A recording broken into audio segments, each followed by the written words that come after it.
a Sun King dies, and with his final breath, an era ends. For 72 years, Louis XIV has ruled the kingdom with absolute authority, transforming a feudal realm into Europe's dominant power.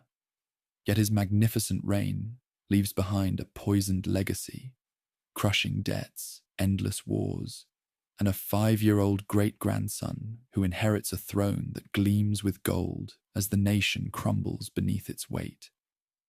In the gilded halls of Versailles, courtiers whisper about the new regime as little Louis XV grows into a king who prefers hunting to governing. The nobility, tamed by the Sun King's elaborate court rituals, has forgotten how to rule their own estates, learning instead to perfect the art of ceremonial bowing. They dance through endless balls as peasants in distant provinces struggle to survive harvest failures that aristocrats never witness. The Ancien Régime stands like an ancient cathedral, magnificent from a distance, but riddled with cracks that threaten its very foundation. Society divides into 3 rigid estates: the clergy who pray, the nobility who fight, and everyone else who pays. The first estate claims divine authority, accumulating vast landholdings exempt from taxation. The second estate clings to feudal privileges earned by medieval ancestors, collecting rents from peasants who can barely feed their children. The third estate, encompassing everyone from wealthy merchants to starving labourers, bears the crushing weight of supporting a system that offers them no voice in their own governance. In smoky Parisian coffeehouses, a new breed of thinkers gathers to challenge assumptions that have governed European society for 1,000 years. Jean-Jacques Rousseau scribbles revolutionary words that will ignite minds across the continent. Man is born free, and everywhere he is in chains. His social contract becomes contraband literature, passed secretly from hand to hand among readers hungry for ideas that justify their growing discontent. Voltaire's razor-sharp wit slices through religious hypocrisy and monarchical pretension with surgical precision. Exiled in England, he witnesses a society where merchants can rise to prominence, and Parliament constrains the Crown's power. His letters on the English provide compatriots with tantalizing glimpses of a world where birth matters less than merit, where commerce flourishes without aristocratic interference.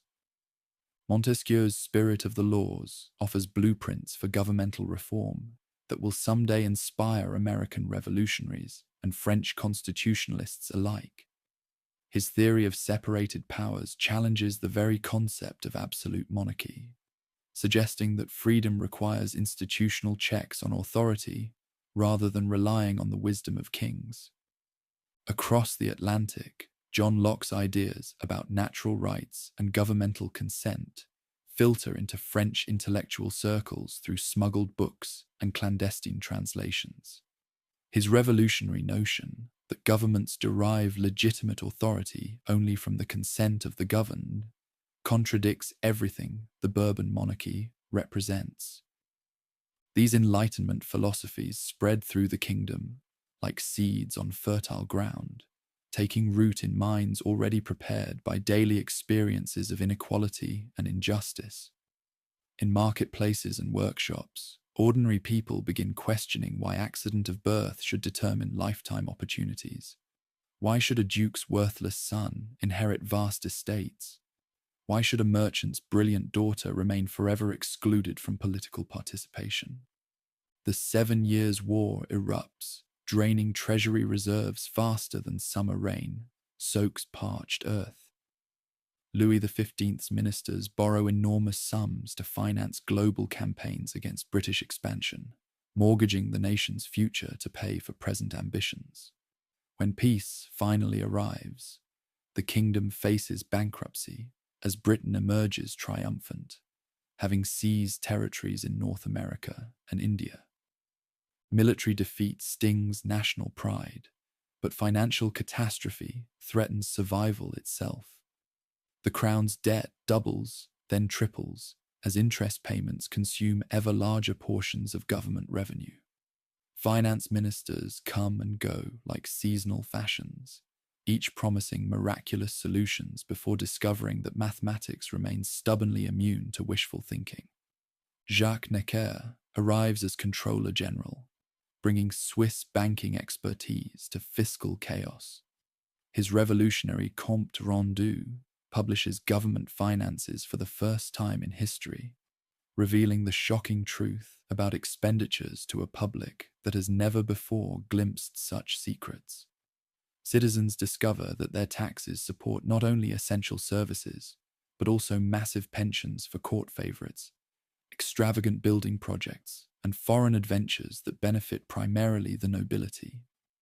The document spreads through the realm like wildfire, copied and distributed until even provincial farmers understand how their sacrifices subsidize aristocratic luxury.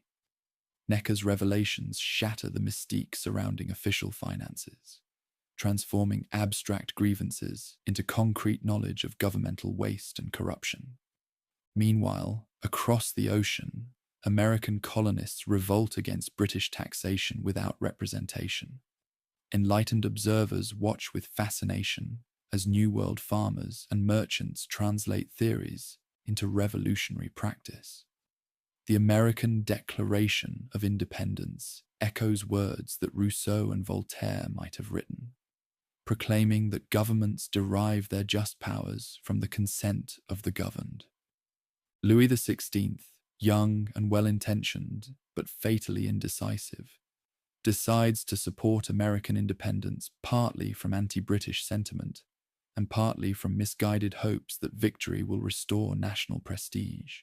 His finance ministers warn that intervention will bankrupt the kingdom, but the king chooses glory over fiscal responsibility. Gold flows across the Atlantic to arm Washington's soldiers as taxpayers struggle to meet their own obligations. The diamond necklace affair explodes, destroying what remains of the crown's reputation among the common people.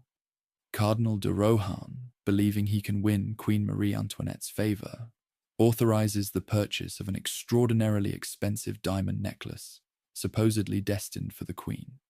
The elaborate fraud orchestrated by the Comtesse de la Motte exposes the corruption surrounding the court, making Marie Antoinette appear guilty of extravagance during national financial crisis.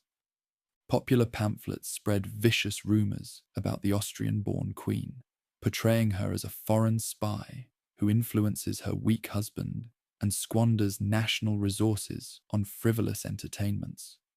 L'Autrichienne becomes a hated symbol of aristocratic excess, blamed for every policy failure and governmental extravagance whether she bears actual responsibility or not. Agricultural crisis deepens the kingdom's suffering as harvest failures drive bread prices beyond reach of ordinary families. In Parisian markets, bakers' shops become battlegrounds where desperate customers fight over loaves that cost more than daily wages. Provincial towns witness food riots as hungry crowds attack grain convoys destined for wealthy neighborhoods, their own children crying from empty stomachs. The parlements, regional courts dominated by noble magistrates, choose this moment to assert their ancient privileges against governmental authority. They refuse to register new taxes, claiming constitutional rights to review edicts before implementation. Their opposition appears principled, defending traditional liberties against arbitrary power. But critics recognize that parlementaires protect primarily their own tax exemptions rather than popular welfare. And Robert-Jacques Turgot, appointed Controller General, attempts fundamental economic reforms that threaten entrenched interests throughout the kingdom. His proposals to eliminate guild restrictions, remove internal trade barriers, and subject privileged estates to taxation promise rational solutions to national problems. But rationality proves insufficient against aristocratic opposition determined to preserve profitable traditions. Turgot's dismissal demonstrates the impossible situation facing reform-minded ministers. Meaningful change requires challenging powerful interests that possess sufficient influence to destroy reformers' careers. The nobility and high clergy unite to protect their privileges, ensuring that fiscal crisis deepens as solutions remain politically unattainable. Jacques Necker returns to power, but his second ministry faces even more desperate circumstances than his first. Government expenses continue exceeding revenues, despite various expedients and temporary measures. The American War, originally expected to last months, drags on for years as it consumes treasury reserves that the nation can no longer afford to spend. The Assembly of Notables convenes, summoned by Charles-Alexandre de Calonne, to approve tax reforms that earlier ministers have failed to implement. This gathering of high nobles, clergy, and magistrates represents the kingdom's most privileged orders, precisely the groups that must sacrifice advantages for reform to succeed. Their predictable refusal to accept increased taxation confirms that the ancien régime cannot reform itself from within.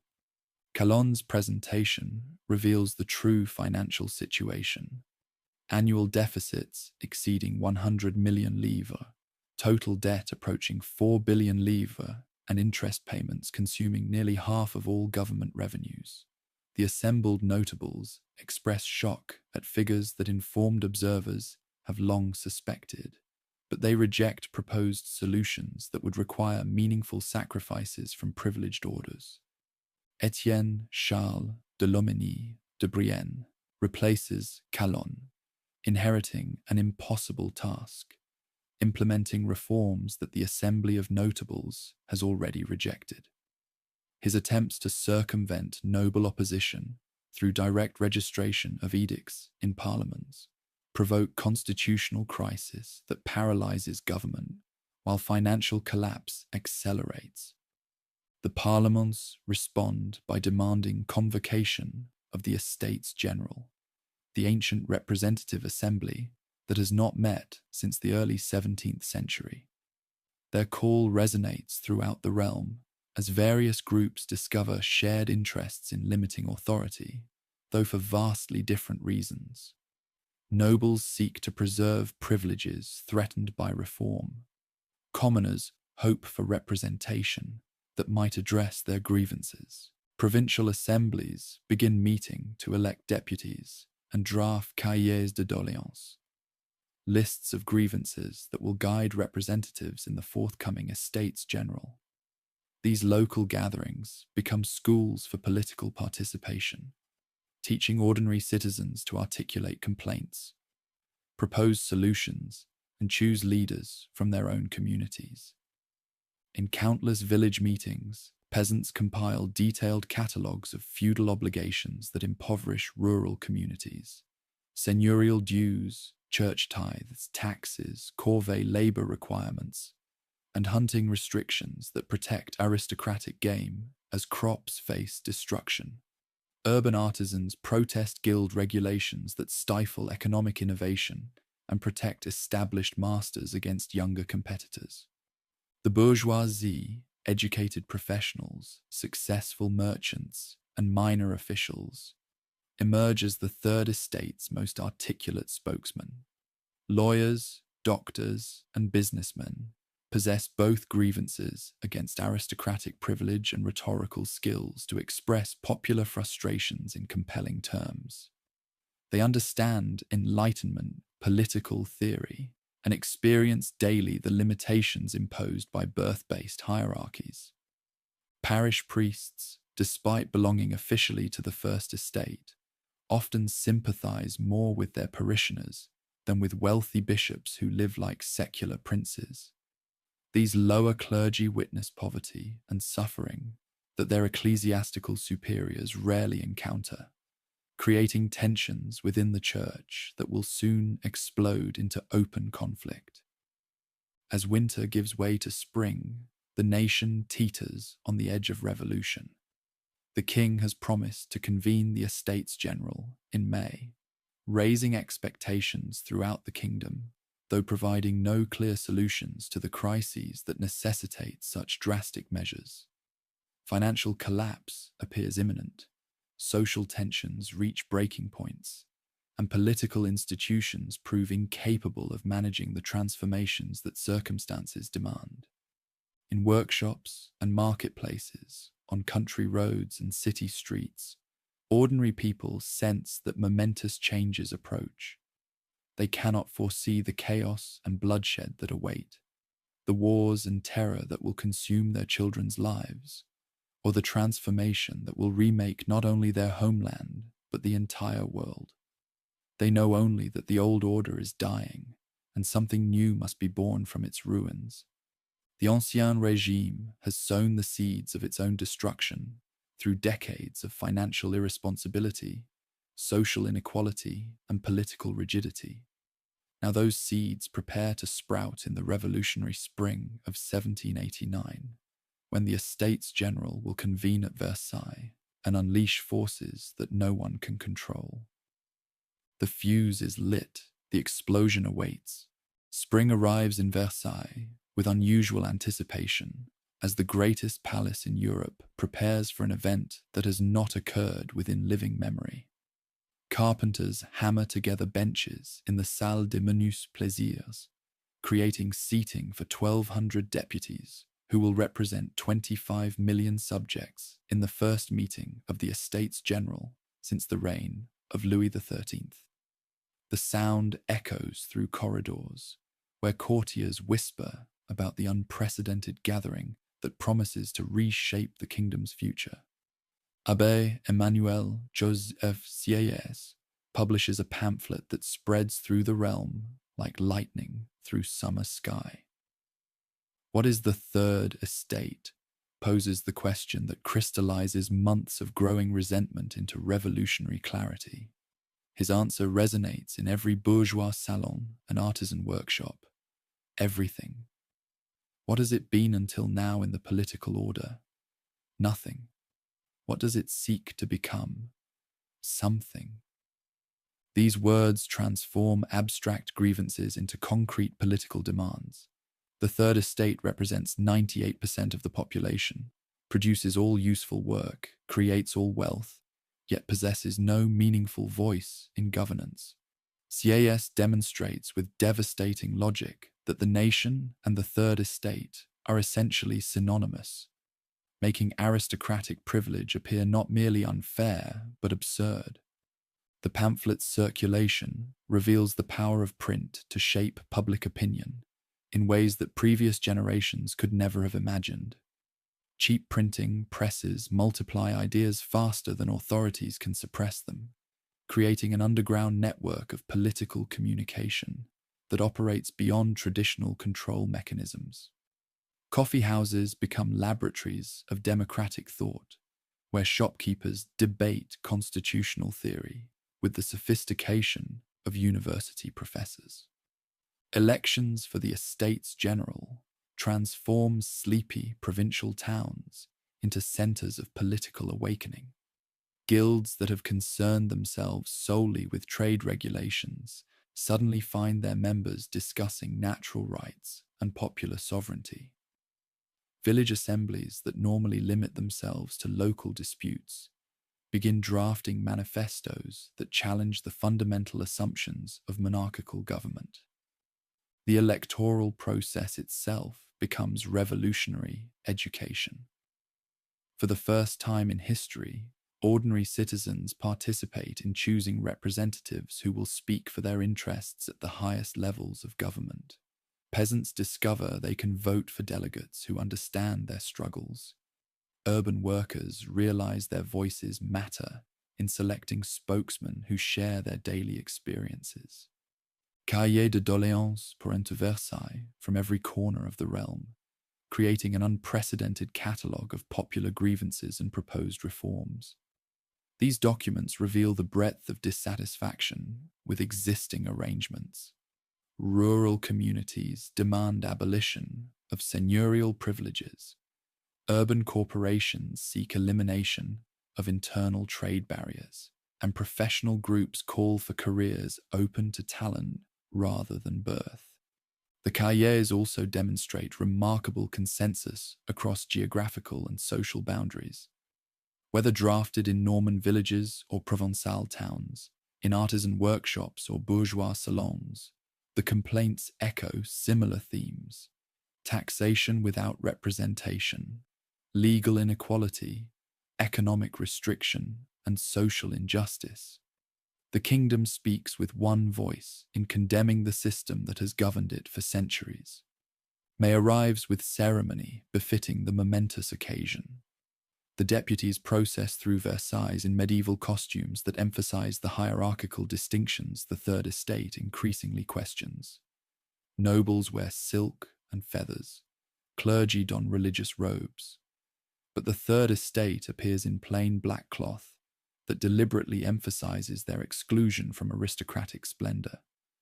Yet appearances deceive.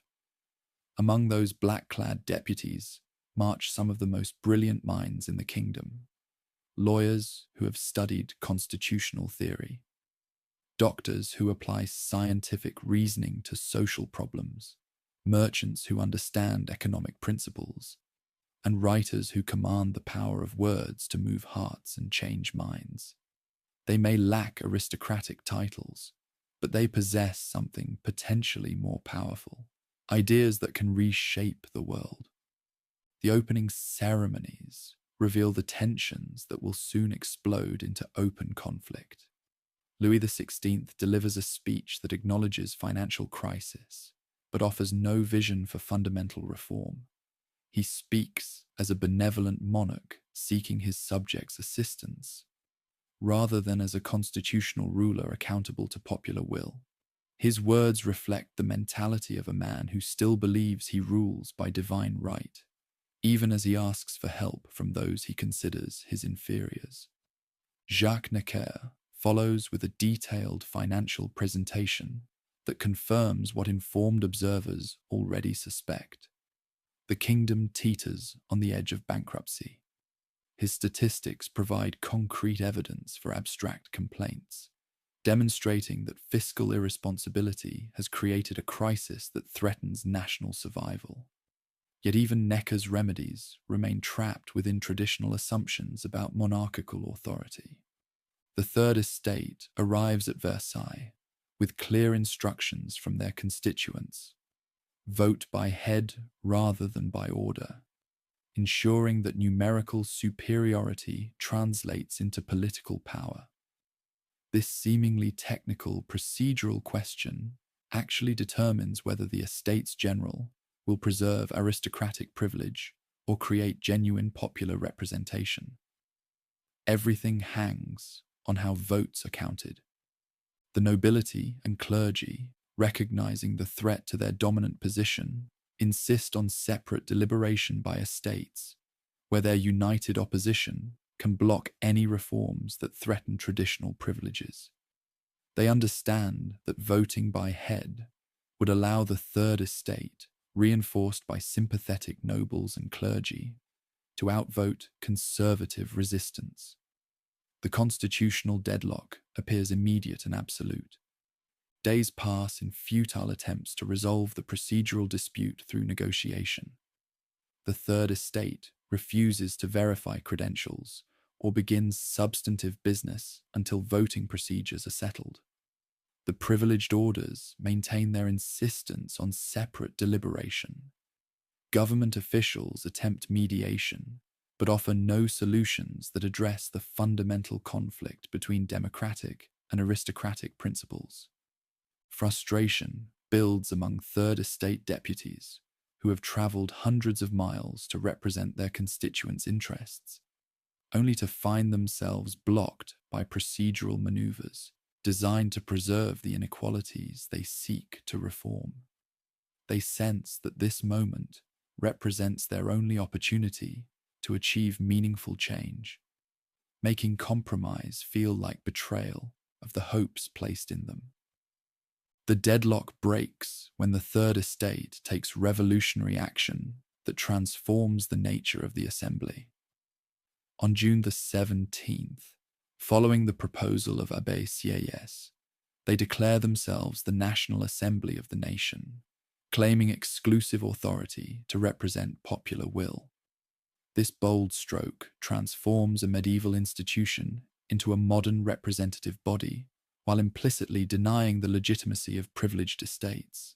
The declaration reverberates through Versailles like thunder announcing an approaching storm. Nobles and clergy recognize immediately that accepting this claim would reduce them to private citizens whose opinions carry no special weight in national deliberations.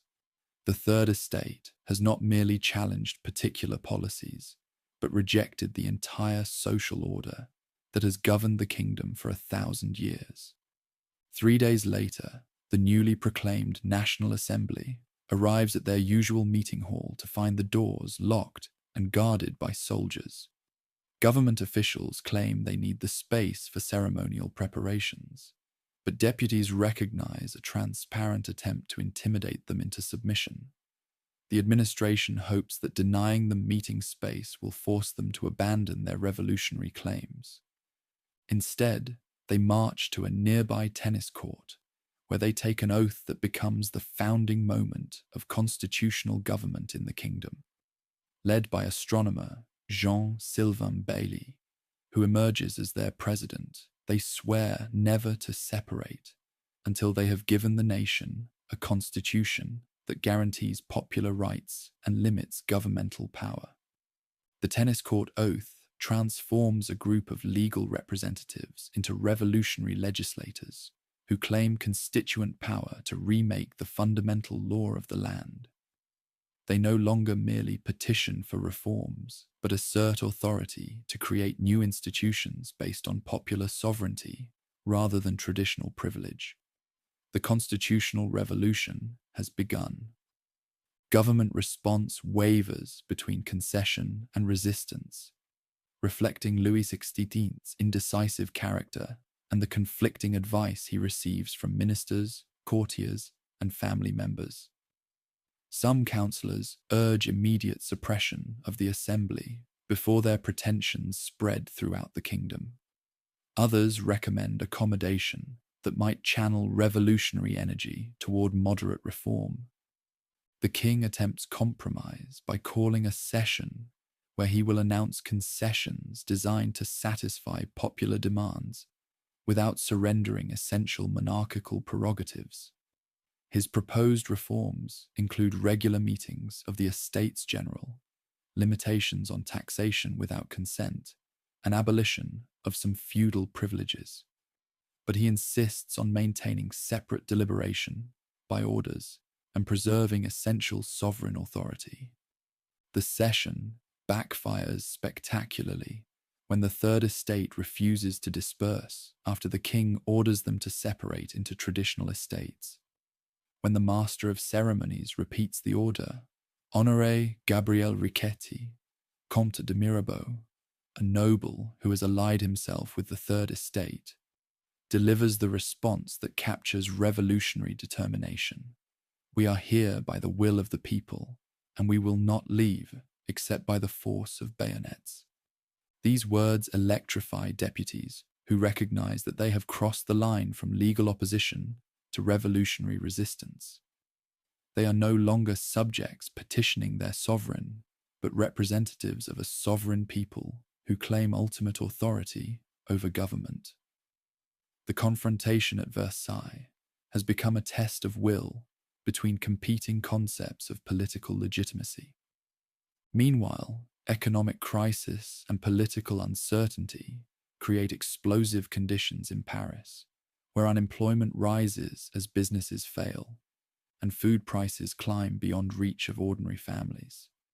Artisans who normally worry only about guild regulations find themselves unable to feed their children. Day labourers discover that wages cannot purchase basic necessities. The capital becomes a powder keg awaiting a spark.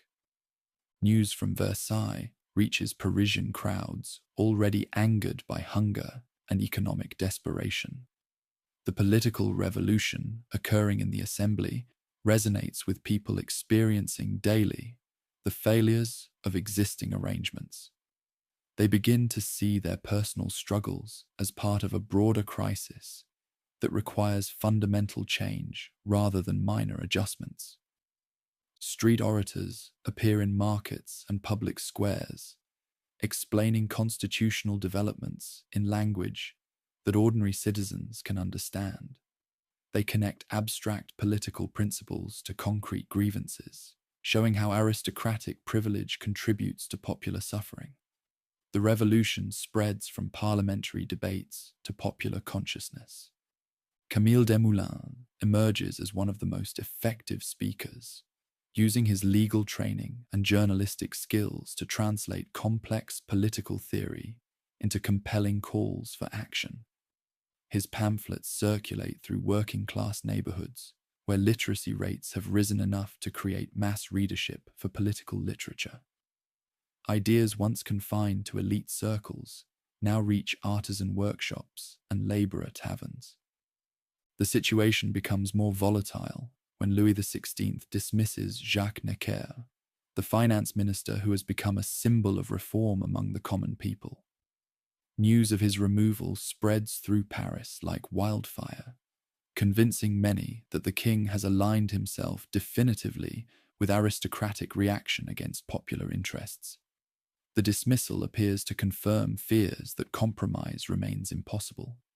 Crowds gather in the Palais Royal, where the Duke of Orléans has created a semi-autonomous zone where political discussion flourishes beyond royal control. Speakers denounce the dismissal as evidence of a conspiracy to crush the Third Estate and restore absolute monarchy. The mood shifts from protest to insurrection as speakers call for resistance against tyrannical authority. Sunday, July the 12th, witnesses the first serious clashes between civilians and soldiers as crowds attempt to prevent the departure of troops who might be recalled to suppress popular unrest. The barriers between political protest and physical resistance begin to crumble when constitutional conflict spills into the streets of the capital. Customs barriers around Paris become targets of popular fury as crowds attack the tax collection system that has long symbolized governmental oppression. The burning of toll houses represents more than economic protest.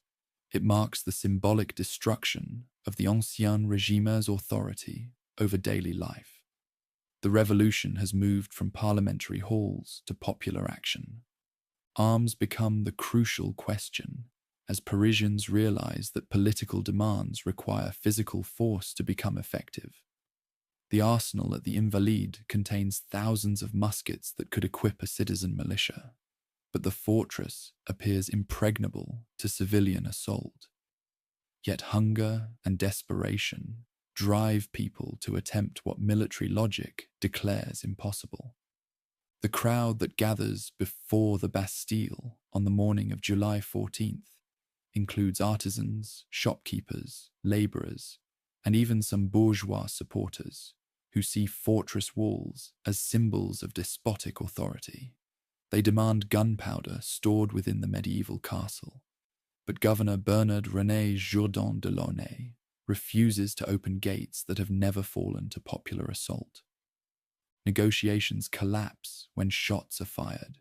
Whether by defenders or attackers remains disputed, and the crowd storms the fortress with fury born of months of accumulated grievances. The Bastille falls not because of military superiority, but because revolutionary determination proves stronger than traditional authority. The medieval symbol of royal power crumbles before popular will. The governor's death at the hands of the crowd demonstrates that this revolution will not remain genteel debate among educated elites. Violence has entered the equation, transforming political disagreement into life and death struggle. The heads carried on pikes through Parisian streets announce that the old order's defenders will face physical consequences for opposing popular demands. News of the Bastille's fall spreads across the kingdom with unprecedented speed, carried by riders who gallop through the night to bring word of the impossible event to distant provinces. The symbol of royal authority has fallen to popular assault, proving that determined citizens can overcome seemingly insurmountable obstacles when united in common cause. The revolution has found its symbol in the liberation of the Bastille. Though the fortress contained only 7 prisoners and its military significance was minimal, what matters is not the strategic value of the victory, but its psychological impact on both revolutionaries and their opponents. The people have demonstrated their power to destroy the physical manifestations of oppression. King Louis XVI learns of the day's events from the Duc de la Rochefoucauld-Liancourt, who brings news that Paris has fallen to popular insurrection. When the king asks whether this represents a revolt, the Duke corrects him with words that capture the magnitude of what has occurred. No, sire, it is a revolution. The Bastille's fall marks the end of the beginning, the transition from political protest to revolutionary transformation. The National Assembly has claimed constituent power, but the people of Paris have demonstrated that power ultimately rests with those willing to fight for their convictions. The revolution now has both legal authority and popular force behind its demands for fundamental change. August brings the great fear to the countryside, as rumors of aristocratic plots spread through rural communities, already strained by harvest failures and economic hardship. Peasants arm themselves against imaginary brigands supposedly sent by nobles to destroy their crops and force them into submission. The phantom armies never materialize, but the fear they generate produces real consequences. Manor houses burn throughout the realm as peasants attack the physical symbols of feudal authority. Seigneurial documents that record centuries of obligations go up in smoke, liberating communities from legal proofs of their subjugation. The revolution spreads from cities to countryside, from constitutional debate to social transformation. The National Assembly, meeting in emergency session on the night of August 4th, witnesses an extraordinary spectacle as noble deputies compete to renounce their feudal privileges. What begins as an attempt to restore order becomes a festival of renunciation as centuries of aristocratic advantage dissolve in a few dramatic hours. The legal foundations of the Ancien Régime crumble under the weight of revolutionary enthusiasm. The August decrees formally abolish the feudal system that has structured society since the Middle Ages. Seigneurial dues, church tithes, judicial privileges, and tax exemptions disappear in a single legislative session. The Assembly proclaims that all citizens are equal before the law, regardless of birth or social position. The revolution has achieved in one night what reformers have sought for generations. Yet even as they celebrate this triumph, revolutionary leaders recognize that declarations must be enforced and constitutional principles must be embedded in permanent law. The Declaration of the Rights of Man and of the Citizen emerges from weeks of debate as the philosophical foundation of the new order, proclaiming universal principles that apply to all humanity rather than merely to subjects of a particular monarch. The Declaration announces that men are born and remain free and equal in rights, that sovereignty resides in the nation, and that governments exist to protect natural rights rather than to serve monarchical convenience. These words echo American revolutionary principles, while adding distinctly continental elements that reflect European social conditions and philosophical traditions. October brings new crisis when bread shortages reach critical levels and rumors spread that the court plans to flee Versailles for a more secure location where royal authority can be restored. Parisian women responsible for feeding their families organize a march to Versailles that combines demands for bread with insistence that the king and queen return to Paris, where they can be watched by the people. The Women's March demonstrates that revolutionary leadership extends beyond educated male elites to include ordinary citizens whose daily struggles give them urgent stakes in political transformation. These market women possess no formal political training, but they understand intuitively that constitutional theory means nothing without practical improvements in their lives. Marie Antoinette becomes the primary target of popular fury as crowds blame her for the kingdom's sufferings. Whether fairly or not, she represents everything the revolution opposes: foreign influence, aristocratic excess, and resistance to popular demands. The queen who once advised the people to eat cake now faces subjects who have no bread and hold her responsible for their hunger. The royal family's forced removal to Paris symbolizes the triumph of popular sovereignty over traditional monarchy. The king, who once ruled from splendid isolation at Versailles, now lives under the watchful eyes of citizens who claim ultimate authority over government. The revolution has brought the monarchy down to earth, literally and figuratively. As the year ends, the foundations of the new order appear secure. The National Assembly has declared popular sovereignty, abolished feudalism, and established constitutional principles that guarantee individual rights. The people have demonstrated their power to destroy royal fortresses and compel monarchical obedience. The revolution seems to have achieved its goals without descending into chaos or tyranny. Yet careful observers notice troubling signs beneath the surface of revolutionary success. The violence that began with the Bastille's storming has not disappeared, but has spread throughout the kingdom. Economic problems persist despite political transformation. Foreign powers watch nervously as revolutionary ideas threaten to spread beyond national borders. The revolution has awakened forces that its leaders cannot fully control. The people who stormed the Bastille and marched to Versailles have tasted power and will not easily surrender it to new authorities, even revolutionary ones. The monarchy has been humbled but not destroyed, creating ongoing tensions between old and new forms of legitimacy.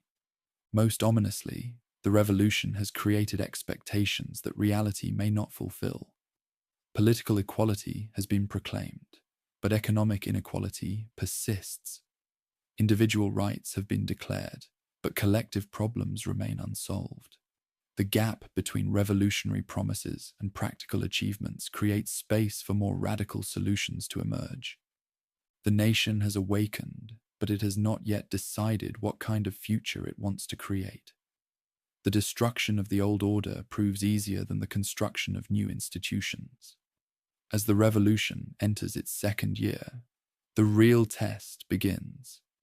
Whether the nation can build a stable government that preserves liberty without sacrificing order, that protects individual rights without destroying social cohesion. The seeds planted during this transformative year will continue growing in directions that even the most prescient revolutionary leaders cannot foresee. The nation that began this year as subjects of an absolute monarch ends it as citizens of a constitutional state. But the revolution has only just begun its work of remaking society and ultimately transforming the world. Dawn breaks over a transformed nation as the new decade begins, with radical fervor still burning bright in hearts across the realm. The National Assembly has abolished feudalism and proclaimed the rights of man, yet immense challenges await those who must translate inspiring declarations into workable government.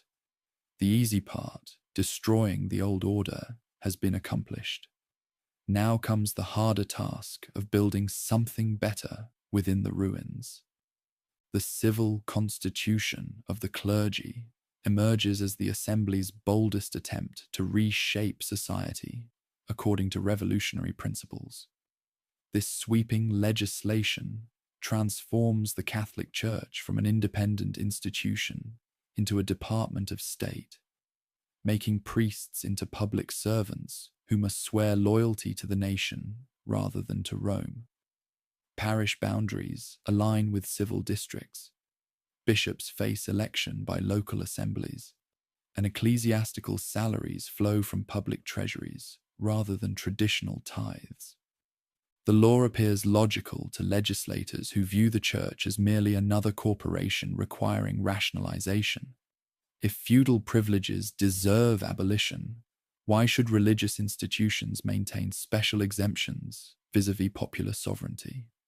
The clergy has claimed the largest share of national wealth, dominated education, and influenced politics for centuries. Radical principles demand that no institution escape democratic accountability. Yet the civil constitution unleashes forces that its architects never anticipated.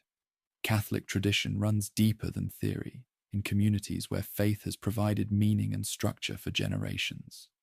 Village priests who sympathize with radical goals find themselves torn amid religious convictions and civic duties when papal condemnation forces them to choose amid God and country. The oath of loyalty, required of all clergy, splits the church within constitutional priests who accept radical authority and refractory priests who maintain traditional allegiance to Rome. Families divide when beloved pastors refuse the oath, as communities fragment among those who support constitutional clergy and those who remain loyal to non-juring priests. The uprising has created a religious schism that will poison civic life for generations. Pope Pius VI's condemnation of the civil constitution transforms what began as administrative reform toward fundamental conflict amid transformative ideology and Catholic doctrine. The papal brief declares that constitutional clergy lack legitimate authority to perform sacraments, making marriages invalid and masses sacrilegious. Devout Catholics face an impossible choice amid civic loyalty and religious salvation. The schism spreads beyond clerical ranks to divide entire regions along religious lines. Western provinces, where traditional Catholic culture remains strong, become centers of counterinsurgent resistance, as areas with weaker church influence generally accept transformed changes. The uprising discovers that transforming institutions proves easier than changing deeply held beliefs rooted in centuries of tradition. Meanwhile, the assembly continues its systematic reconstruction of government according to rational principles. The kingdom divides into 83 departments of roughly equal size, replacing the chaotic patchwork of historic provinces with uniform administrative units designed for efficient governance. Ancient names like Normandy and Provence disappear on official maps, replaced by geographical designations that reflect radical antipathy toward traditional identities. Local administration undergoes equally dramatic transformation, as elected officials replace hereditary and appointed authorities throughout the realm. Mayors, judges, and administrators now derive legitimacy through popular choice, rather than aristocratic birth or bureaucratic appointment. The uprising extends democratic participation to levels of government that ordinary citizens encounter in daily life. Economic reforms attempt to dismantle the complex web of regulations that has stifled commerce for centuries. Internal customs barriers vanish, guild restrictions disappear, and free trade principles replace mercantile controls. The assembly proclaims that every citizen possesses the right to pursue any profession or trade without restriction, based on birth, religion, or corporate membership. Individual merit and market forces will determine economic success. Yet economic liberation produces unexpected consequences as traditional protections disappear along with traditional restrictions. Journeymen who once relied on guild regulations to limit competition now face unlimited exploitation by masters seeking profit. Small producers discover they cannot compete with merchants who possess greater capital and broader connections. Economic freedom creates new forms of inequality, even as it eliminates old privileges. The countryside experiences particularly dramatic changes as feudal obligations vanish, and peasants gain legal title to lands they have worked for generations. Seigneurial courts disappear, hunting restrictions end, and common lands pass to village control. Rural communities taste freedom beyond aristocratic authority for the first time in centuries. Yet they must also assume responsibilities that feudal lords previously bore. Nationalist fervor sweeps across the realm, as transformative ideology creates new forms of patriotic identity. The Fête de la Fédération celebrates the anniversary of the Bastille's fall, with ceremonies throughout the kingdom, where citizens swear loyalty to the nation and the law.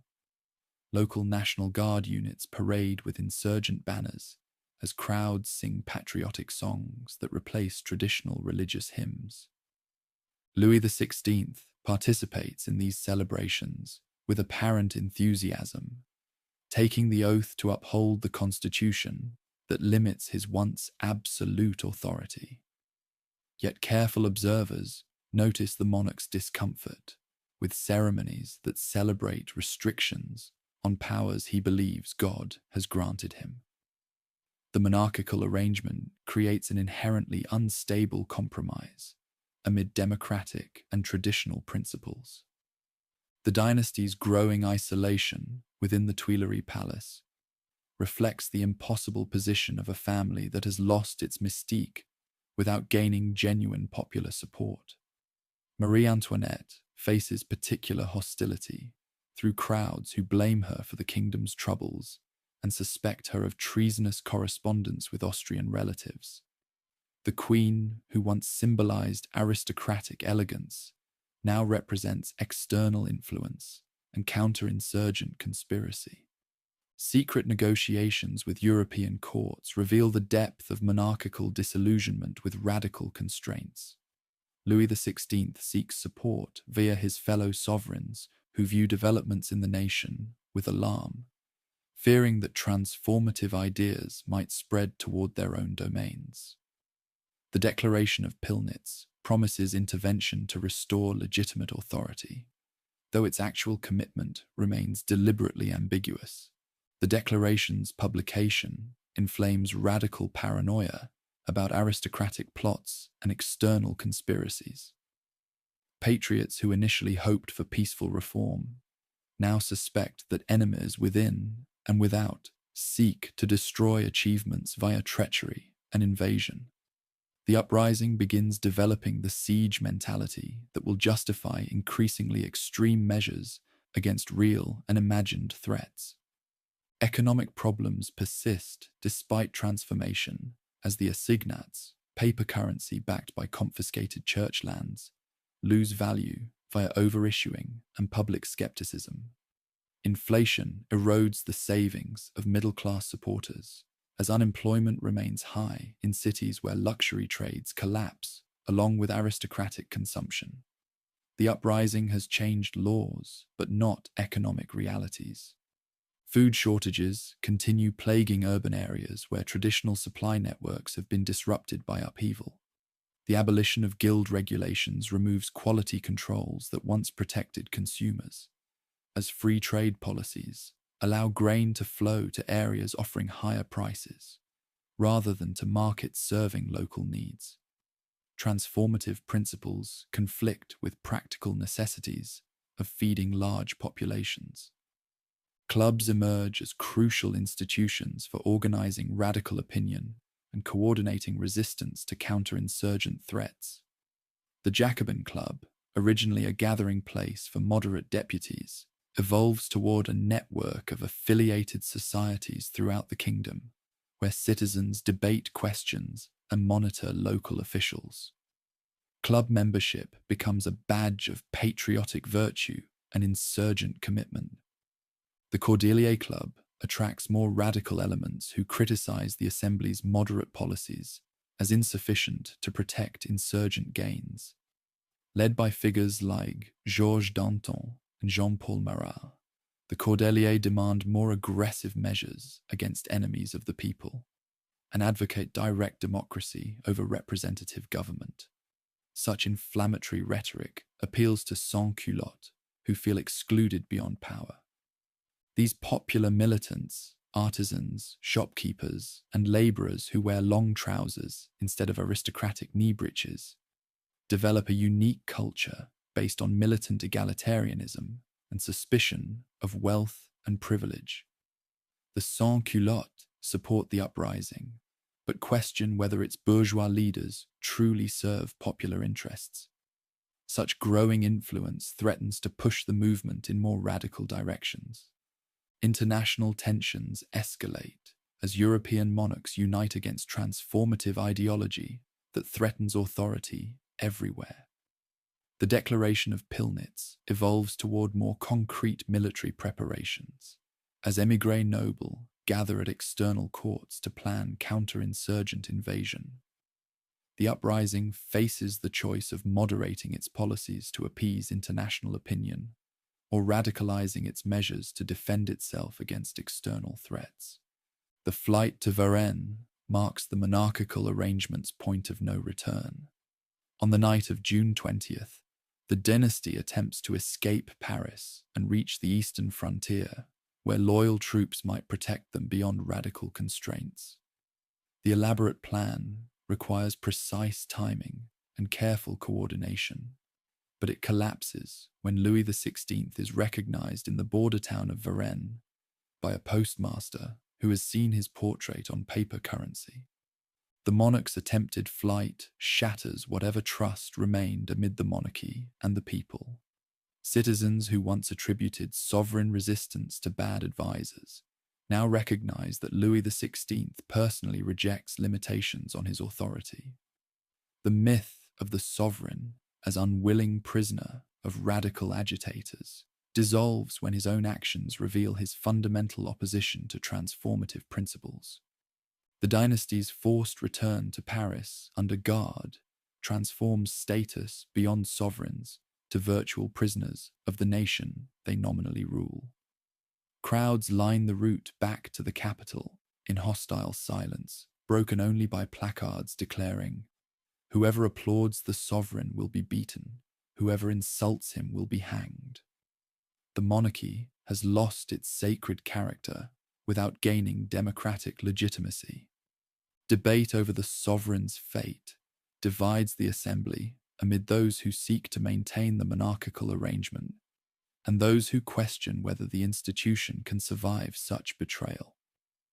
Moderate deputies argue that punishing the sovereign would destabilize the constitution and invite external intervention. Radicals respond that mercy toward traitors encourages further treachery against the people. The massacre of the Champ de Mars demonstrates how quickly disagreement can escalate toward deadly violence. When crowds gather to demand the sovereign's abdication, the National Guard under Lafayette's command fires on unarmed protesters, killing dozens of citizens whose only crime was exercising the right to petition. The massacre poisons relationships amid moderate and radical elements and proves that authorities will use force against popular movements. The Constitution of 1791 represents the Assembly's attempt to create stable government that balances monarchical authority with popular sovereignty. The document establishes a limited monarchy with restricted sovereign powers, a unicameral legislature elected by property-owning citizens, and an independent judiciary. The sovereign retains executive authority, but cannot veto legislation permanently or dissolve the assembly without cause. Yet the Constitution rests on compromises that satisfy no one completely. Democrats object to property requirements that exclude poor citizens beyond voting, as monarchists resent restrictions that reduce the sovereign to a ceremonial figurehead. The document reflects the moderate deputies' hope that reasonable men can govern via rational institutions, but reason alone cannot resolve the fundamental conflicts amid democratic and monarchical principles. The Legislative Assembly that convenes in October 1791 faces challenges that its predecessor avoided via enthusiasm and external pressure. The new deputies lack the prestige of those who destroyed the Ancien Regime, yet they inherit problems that reform alone cannot solve. Economic difficulties persist, religious divisions deepen, and international tensions threaten to explode toward war. The Girondins emerge as the dominant faction in the new body, representing the educated bourgeoisie of provincial cities who support continued transformation within limits. Led by Jacques-Pierre Brissot and other eloquent speakers, they advocate aggressive policy to spread transformative principles and maintain domestic moderation to preserve property rights and social order.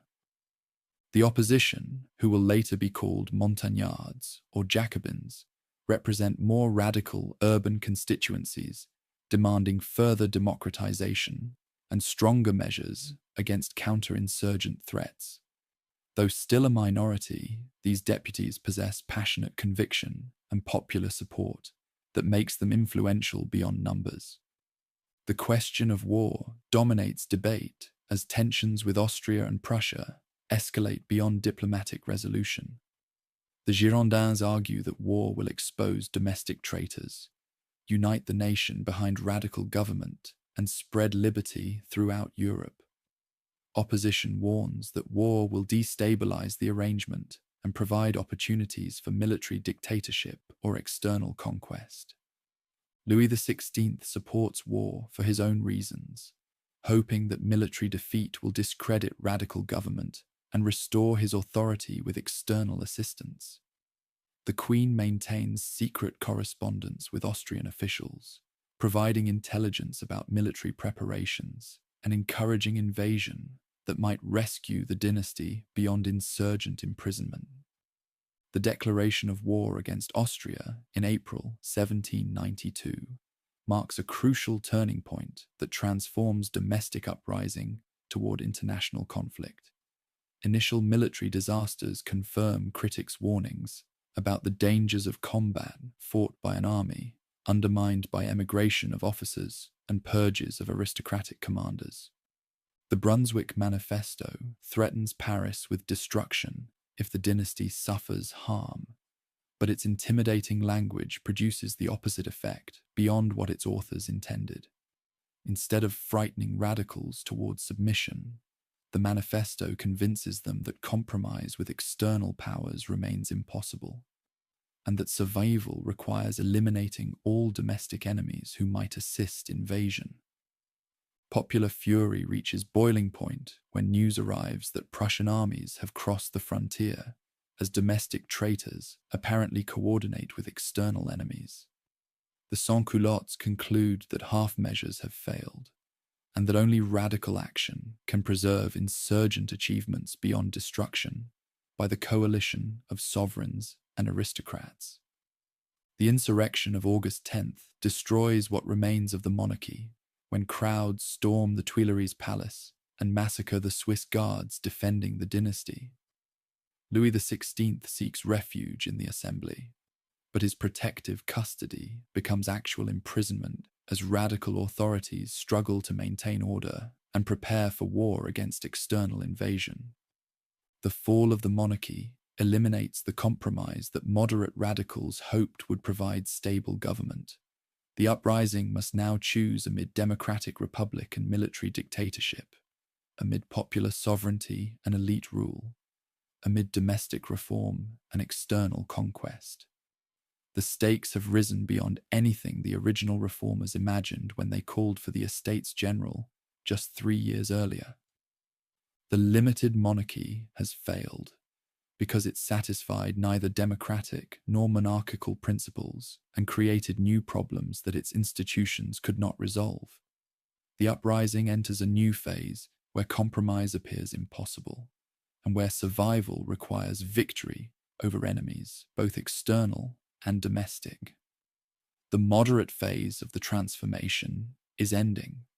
The radical phase is about to begin.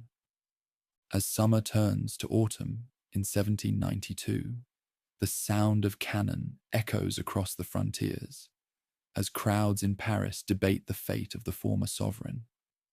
The uprising that began with hopes for peaceful reform now faces the choice amid radicalization and destruction. The experiment has ended. The Republic is about to be born in blood and violence that will shock the world and transform the meaning of change forever. September rain falls on Paris as the cannon of Valmy echo across Europe, announcing that the world's oldest monarchy has given birth to something unprecedented. A republic founded on the radical principle that all men are created equal.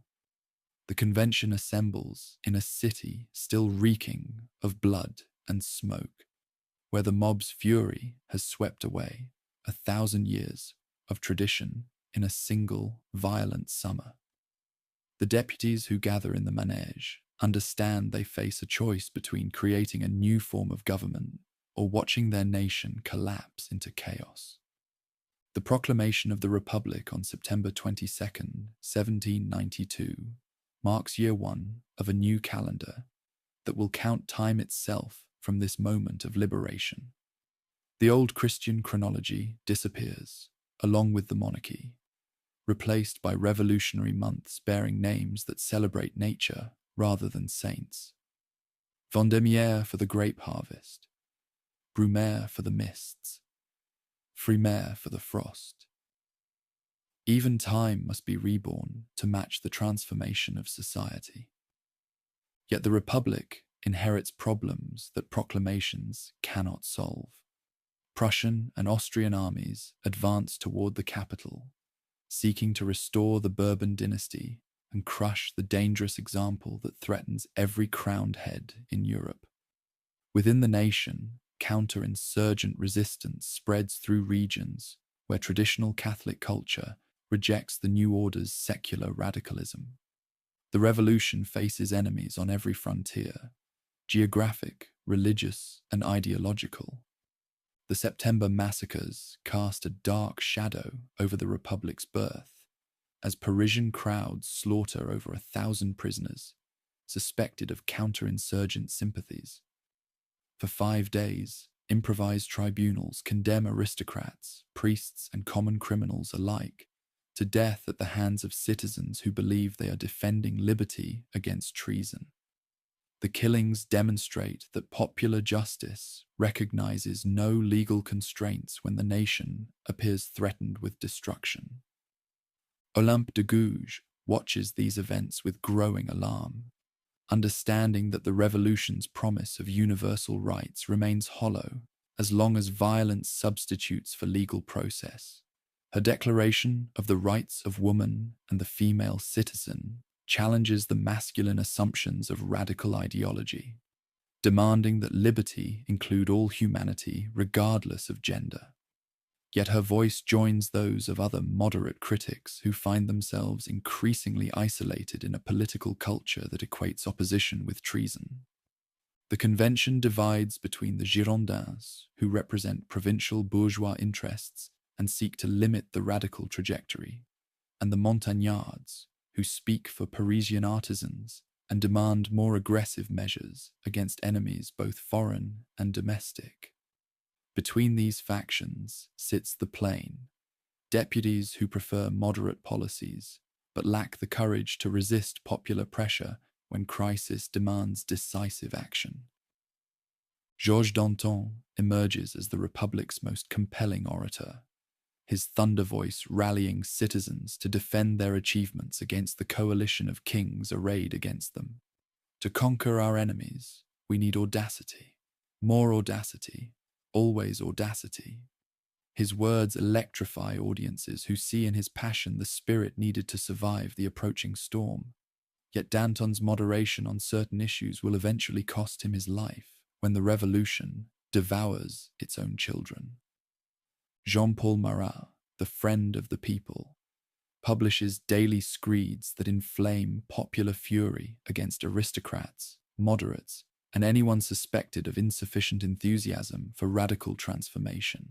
His newspaper becomes required reading for sans-culottes, who trust his paranoid vision of conspiracies. everywhere threatening their hard-won liberty. Marat's influence demonstrates how print culture shapes political consciousness in an age when literacy rates are rising, but critical thinking remains rare.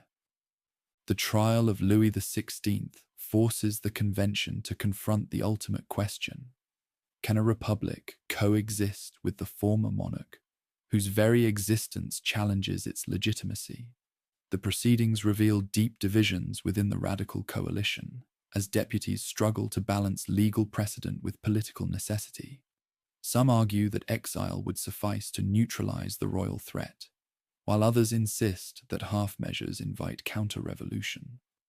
Maximilien Robespierre delivers the decisive speech that seals the former monarch's fate. Louis must die because the country must live, he declares, with the icy logic that will characterize his approach to radical justice. The incorruptible, as admirers call him, represents virtue incarnate. A man so devoted to transformative principles that he will sacrifice friendship, mercy, and ultimately his own life to preserve the Republic's purity. The execution of Louis XVI on January 21st, 1793, sends shockwaves through every court in Europe. The scaffold erected in the Place de la Révolution witnesses the ritual destruction of sacred monarchy, as the guillotine's blade severs not merely a man's neck, but the divine thread that has connected heaven to earthly authority for millennia. European powers now understand that negotiation with this regime remains impossible. Only total victory can restore the proper order of things. Charlotte Corday's assassination of Marat demonstrates how violence breeds more violence in an endless cycle of revenge and retribution.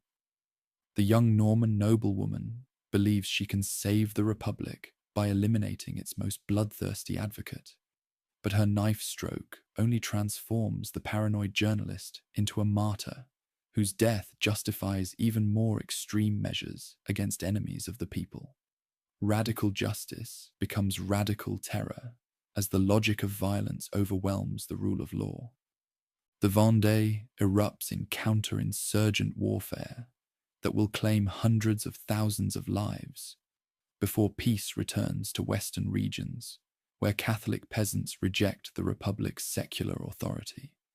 The rebellion combines religious devotion with social resentment, as rural communities that have gained little from radical reforms take up arms against urban radicals who attack their deepest beliefs.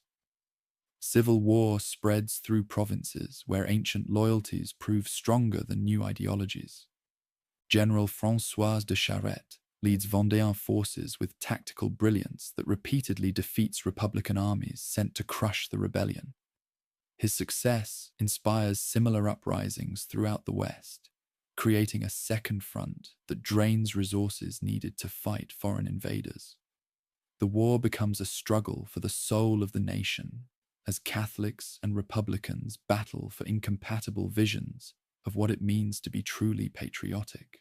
The levée en masse transforms the Republic into history's first modern warfare state, as the Convention orders universal military service to defend radical achievements. Young men will go to battle. Married men will forge weapons. Women will make tents and serve in hospitals. Children will turn old linen into bandages. Old men will be carried to public squares to arouse the courage of warriors. The entire nation mobilizes for total war. This mass conscription creates armies of unprecedented size, but numbers alone cannot guarantee victory without proper training, equipment, and leadership. Republican generals learn through trial and error that radical enthusiasm must be disciplined by military science if citizen soldiers are to defeat professional enemies.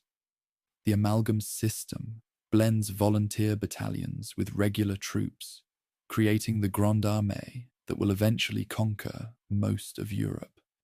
The Committee of Public Safety assumes dictatorial powers as the Convention delegates authority to 12 men who will govern the Republic through its darkest hour. Robespierre gradually dominates this body through moral authority and rhetorical skill, transforming it into an instrument of his personal vision of radical virtue. The committee's green table becomes the nerve center of a government that claims democratic legitimacy while exercising absolute power. Bertrand Barrère, the Anacreon of the guillotine, provides the committee with eloquent justifications for policies that would have horrified moderate insurgents just years earlier. His speeches transform necessity into virtue, arguing that temporary dictatorship serves democracy and that killing enemies preserves liberty. The rhetoric of radical terror develops its own logic that makes extreme measures appear not only justified but morally required. The law of suspects expands the definition of counterinsurgent activity to include virtually any criticism of government policy or insufficient enthusiasm for radical measures. Citizens who speak carelessly about grain shortages, question military requisitions, or express nostalgia for pre-radical customs find themselves denounced as enemies of the people. The Republic develops a surveillance apparatus that penetrates every neighborhood and watches every family. Marie Antoinette faces the tribunal with dignity that wins grudging respect even from her enemies. The former queen, now called simply the Widow Capet, bears little resemblance to the jeweled butterfly who once danced at Versailles. Months of imprisonment have aged her dramatically, but they have also revealed a strength of character that her critics never suspected. Her execution completes the symbolic destruction of the Ancien Régime. The tribunal becomes a machine for processing enemies of the people, as Antoine Fouquier-Tinville transforms legal proceedings into theatrical performances designed to educate citizens about the fate awaiting traitors. Trials last hours rather than days. Evidence matters less than necessity, and appeals are forbidden because the people's justice cannot err. The guillotine works over time as the definition of treason expands to include anyone who questions the Republic's infallibility. Provincial representatives on mission carry radical terror to regions where local authorities have proven insufficiently zealous in implementing policies. These commissioners possess unlimited authority to purge counterinsurgents, requisition supplies, and reorganize local government according to Parisian directives. Their proconsular powers transform the decentralized republic into a highly centralized state that controls every aspect of national life. Joseph Fouché demonstrates how radical terror can be used to advance personal ambition as well as ideological goals. His mission to Lyon results in mass executions that horrify even hardened insurgents, but they also establish his reputation as a man who gets results regardless of cost. The transformation creates opportunities for ruthless individuals to rise through violence and intimidation. The Republic's military situation gradually improves as mass conscription provides soldiers, while economic mobilization supplies armies with weapons and equipment.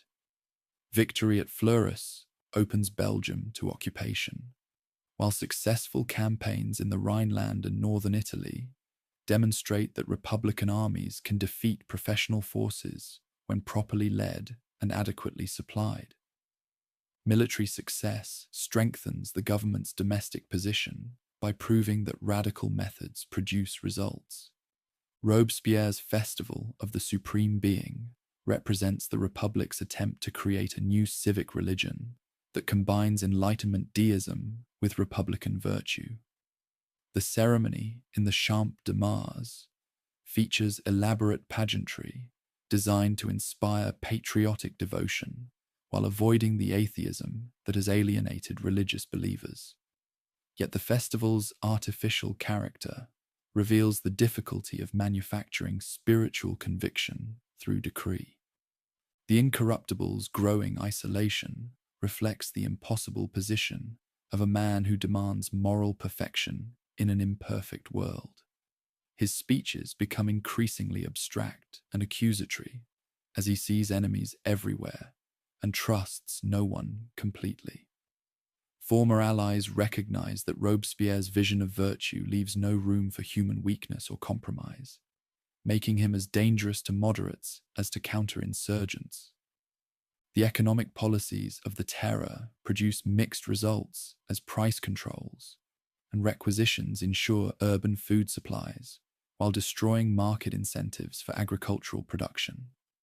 The maximum fixes bread prices at levels workers can afford, but it also encourages farmers to hide grain rather than sell at artificially low rates.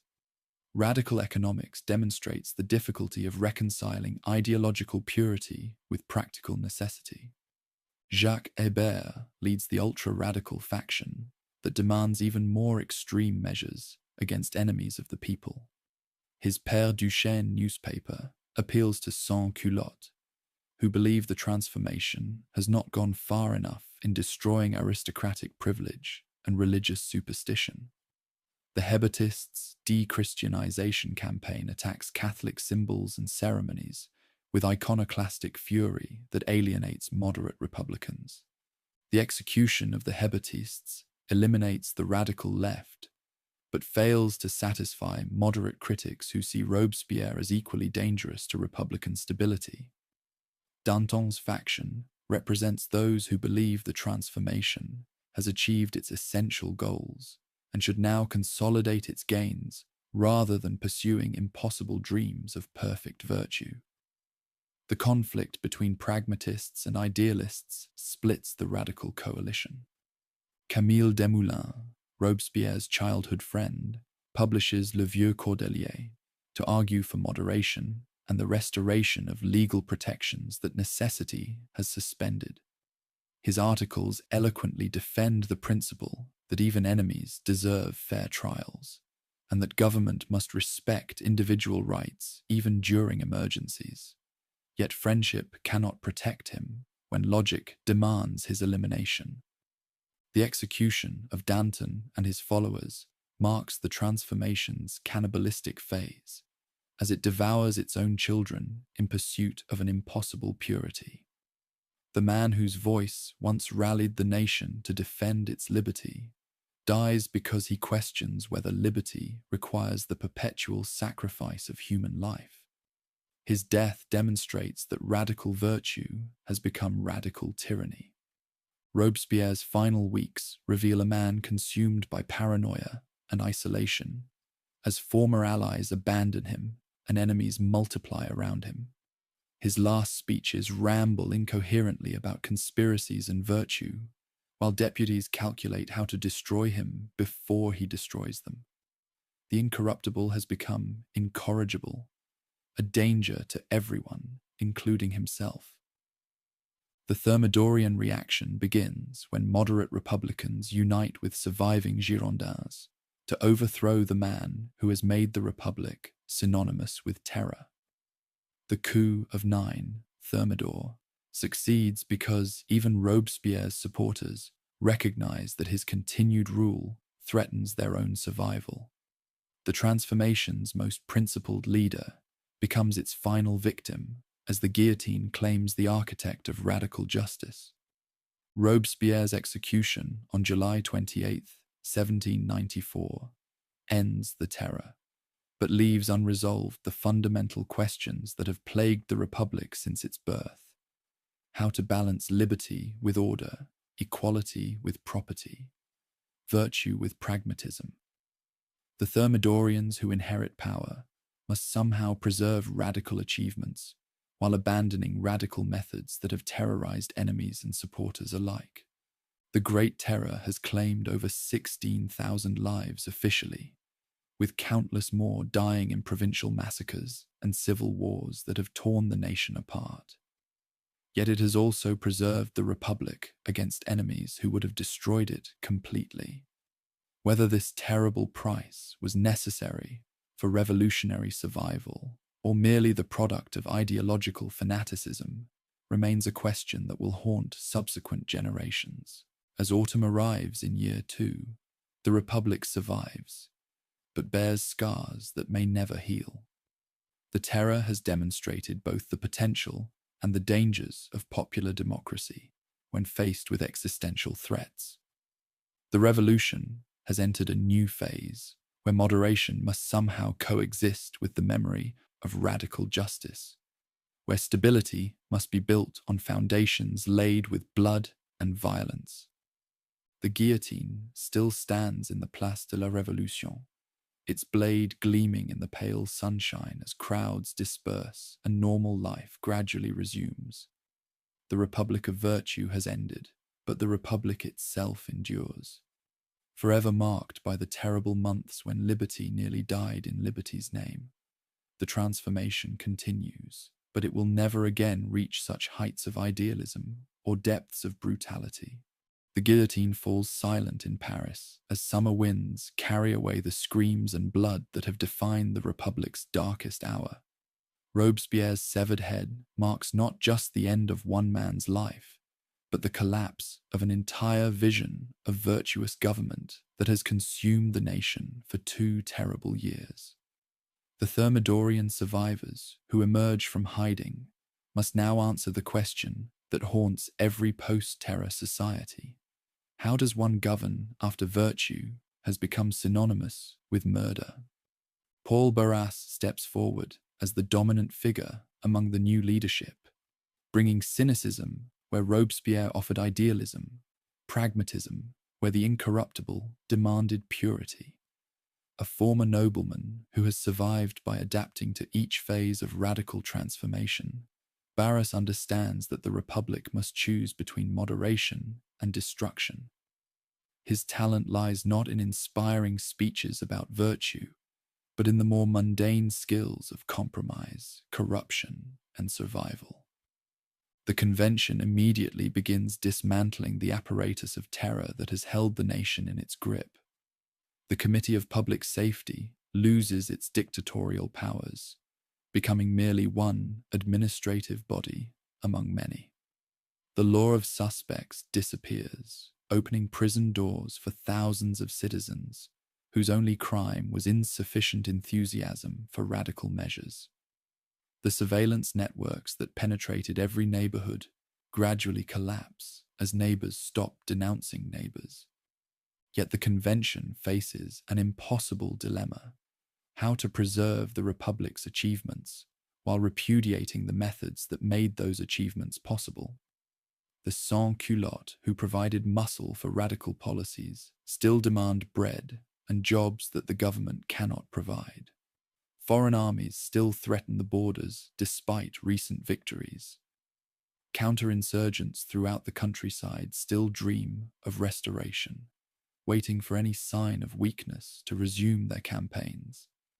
The White Terror sweeps through southern provinces as the pendulum swings violently in the opposite direction. Survivors of Jacobin persecution organize bands that hunt down former terrorists with the same ruthless efficiency once applied to aristocrats and priests.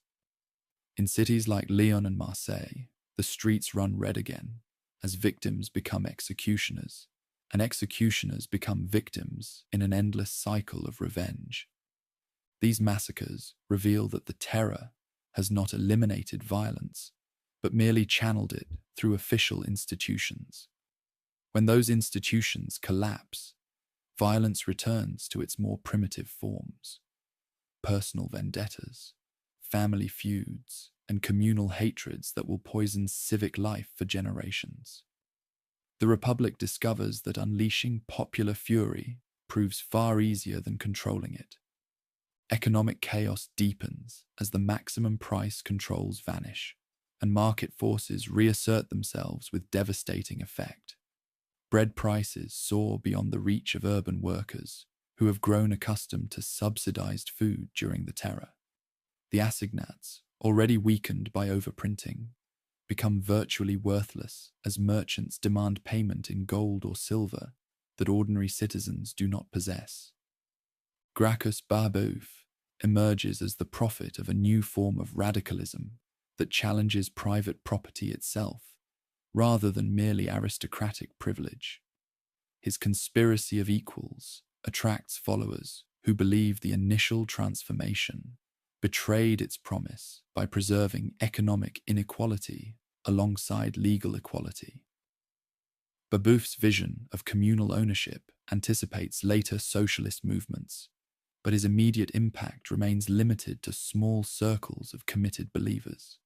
The conspiracy's discovery and suppression demonstrate that the Thermidorian regime will not tolerate challenges from the left any more than from the right. Babeuf's execution eliminates the most articulate spokesman for economic democracy, but it cannot eliminate the social tensions that his movement represents.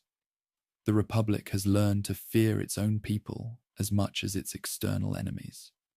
The framework of Year 3 attempts to create stable government through institutional mechanisms rather than virtuous leaders. The document establishes a 5-man directory as the executive branch, balanced by a bicameral legislature divided between a council of 500 and a council of ancients. Property requirements limit voting rights to citizens wealthy enough to have stakes in maintaining order rather than promoting further upheaval. This careful system of checks and balances reflects the framers' determination to prevent any future concentration of power, like that wielded by the Committee of Public Safety.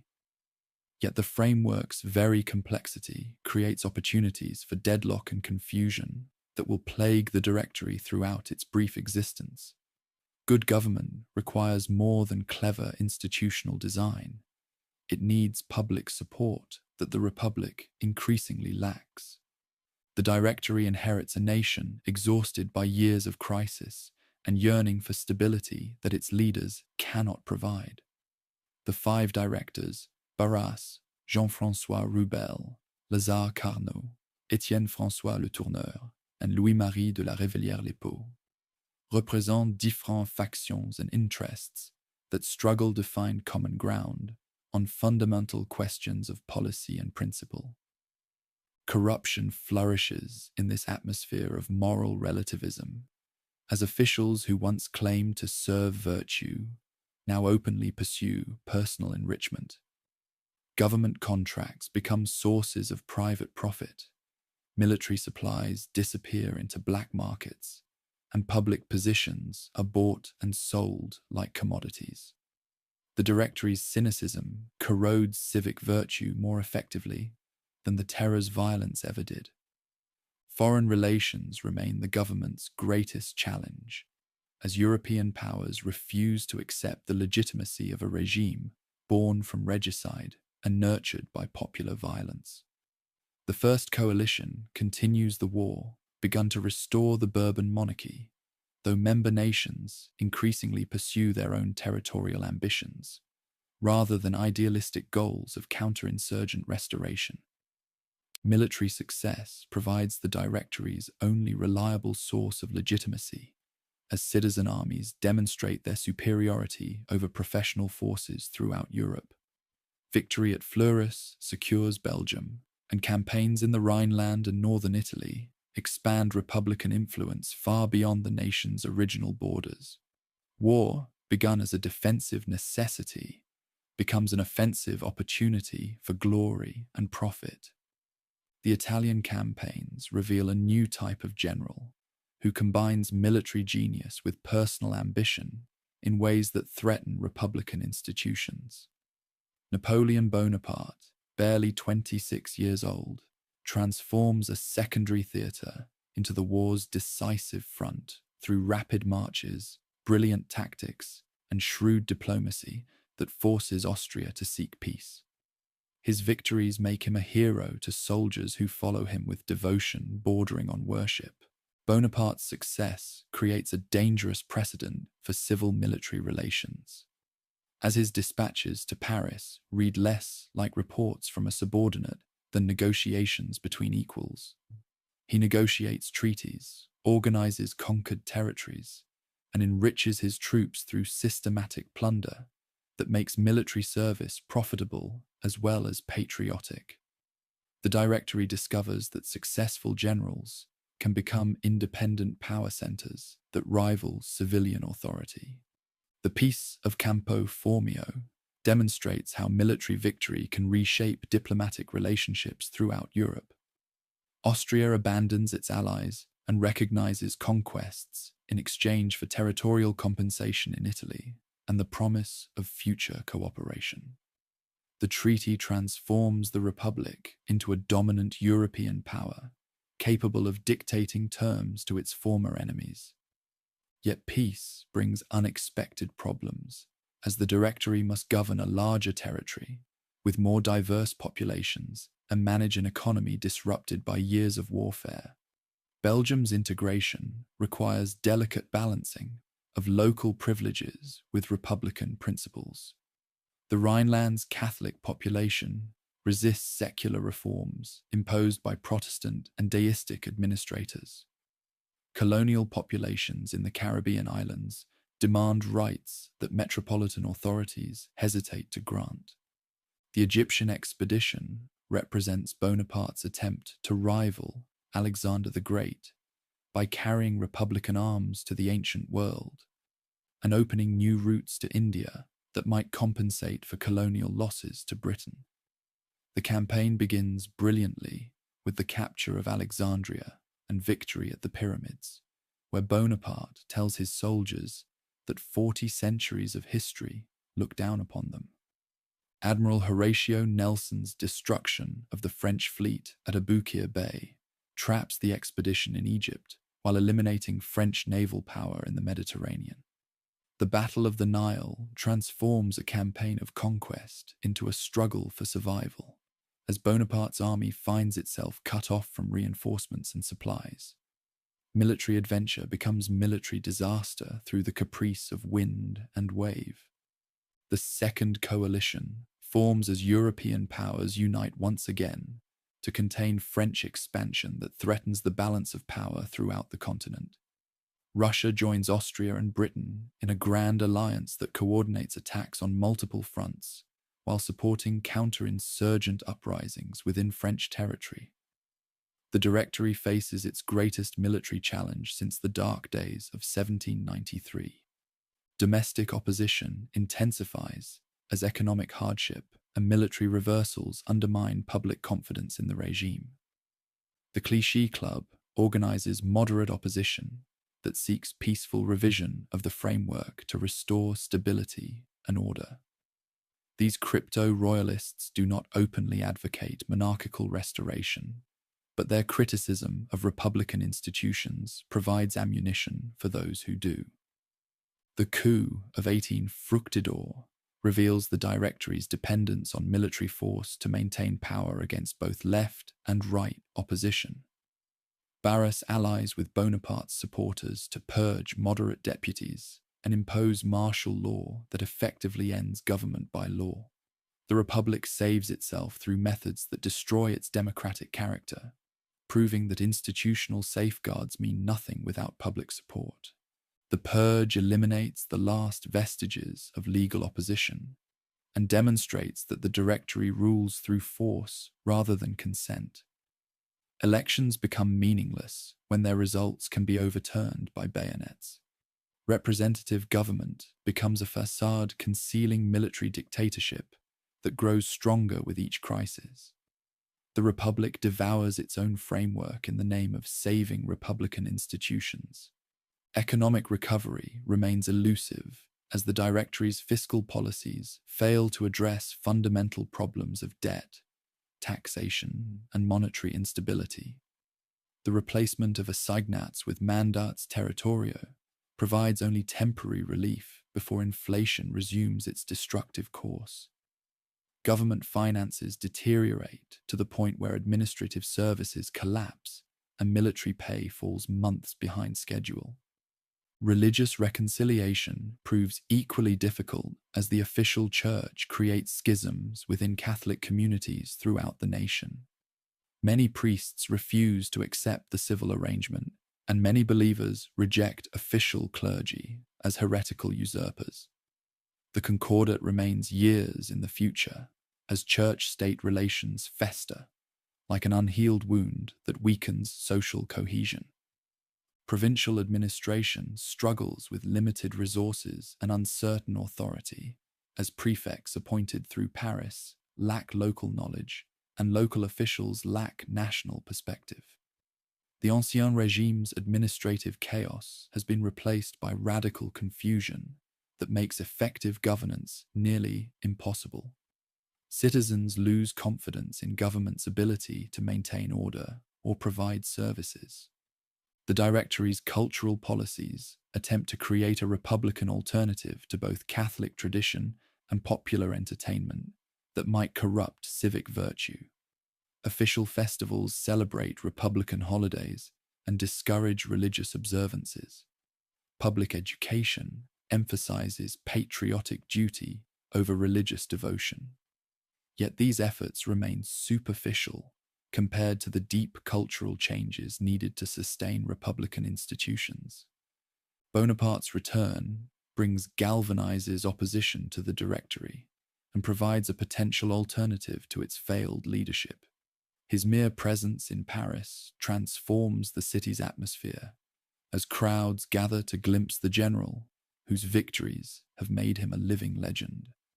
Politicians calculate how his prestige might advance their own ambitions, and he evaluates which faction offers the best opportunities for his advancement.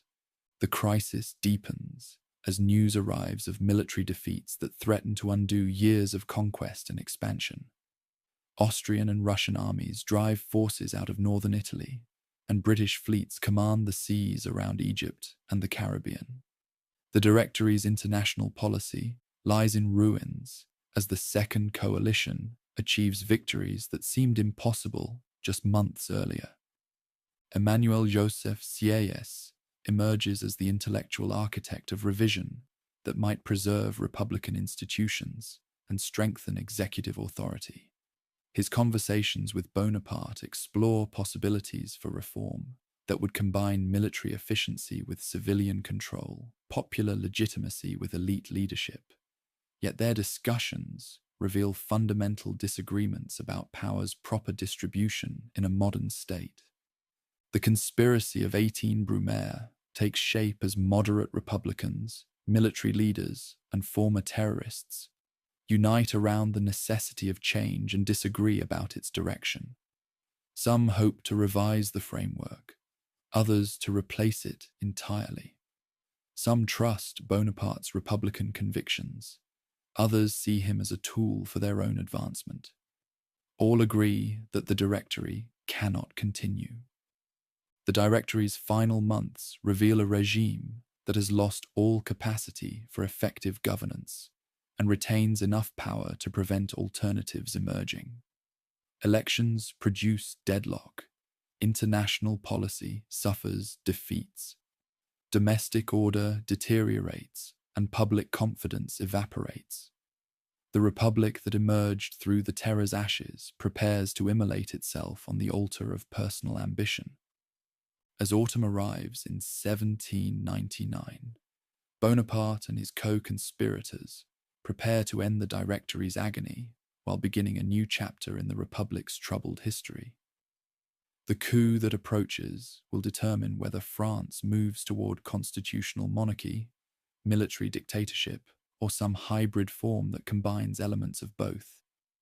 The Directory has failed, but what will replace it remains uncertain until the moment when soldiers surround the legislature and democracy surrenders to the man on horseback.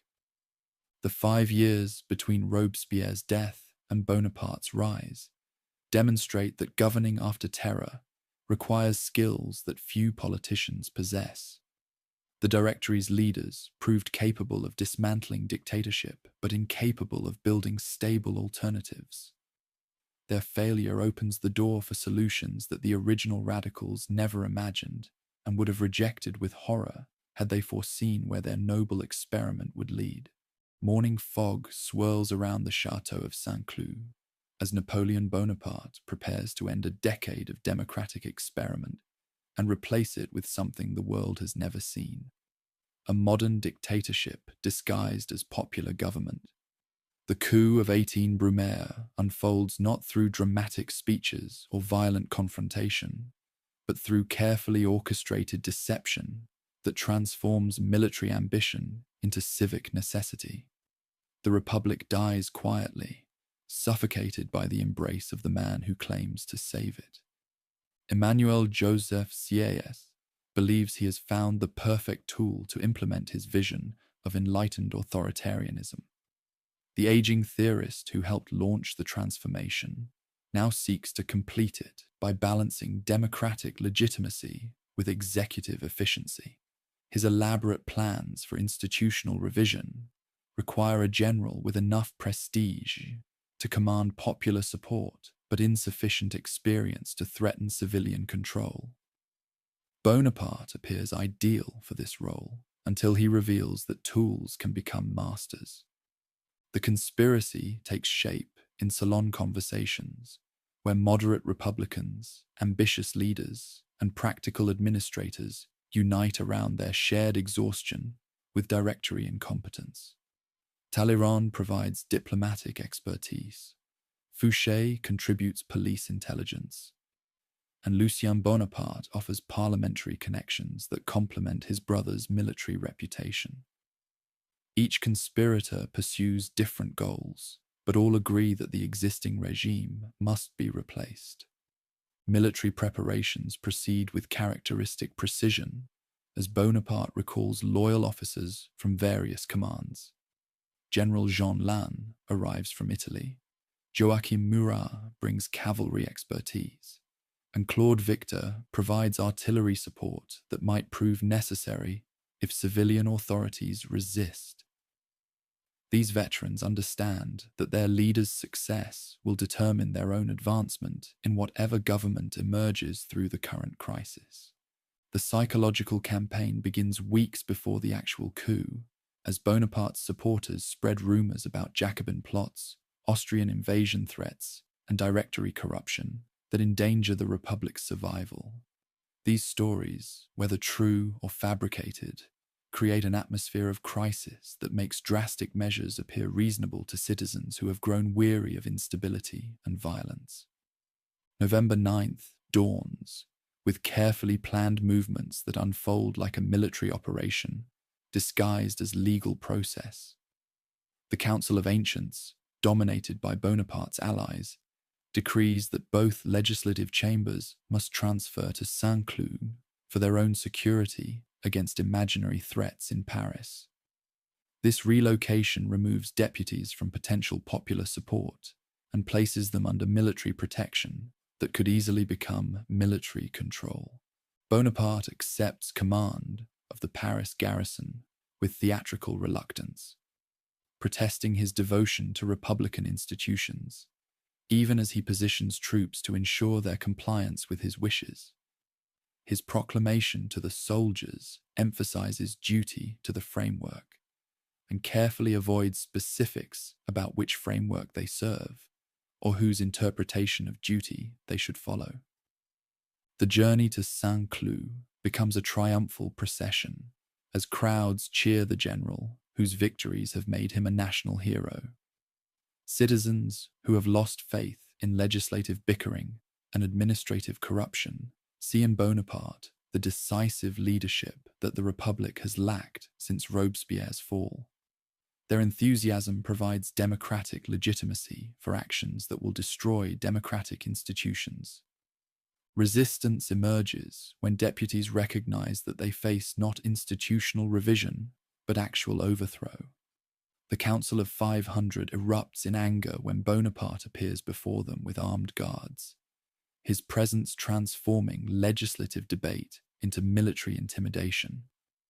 Cries of "Down with the dictator" and "Outlaw the tyrant" echo through the Orangery as representatives realize they are witnessing the death of representative government.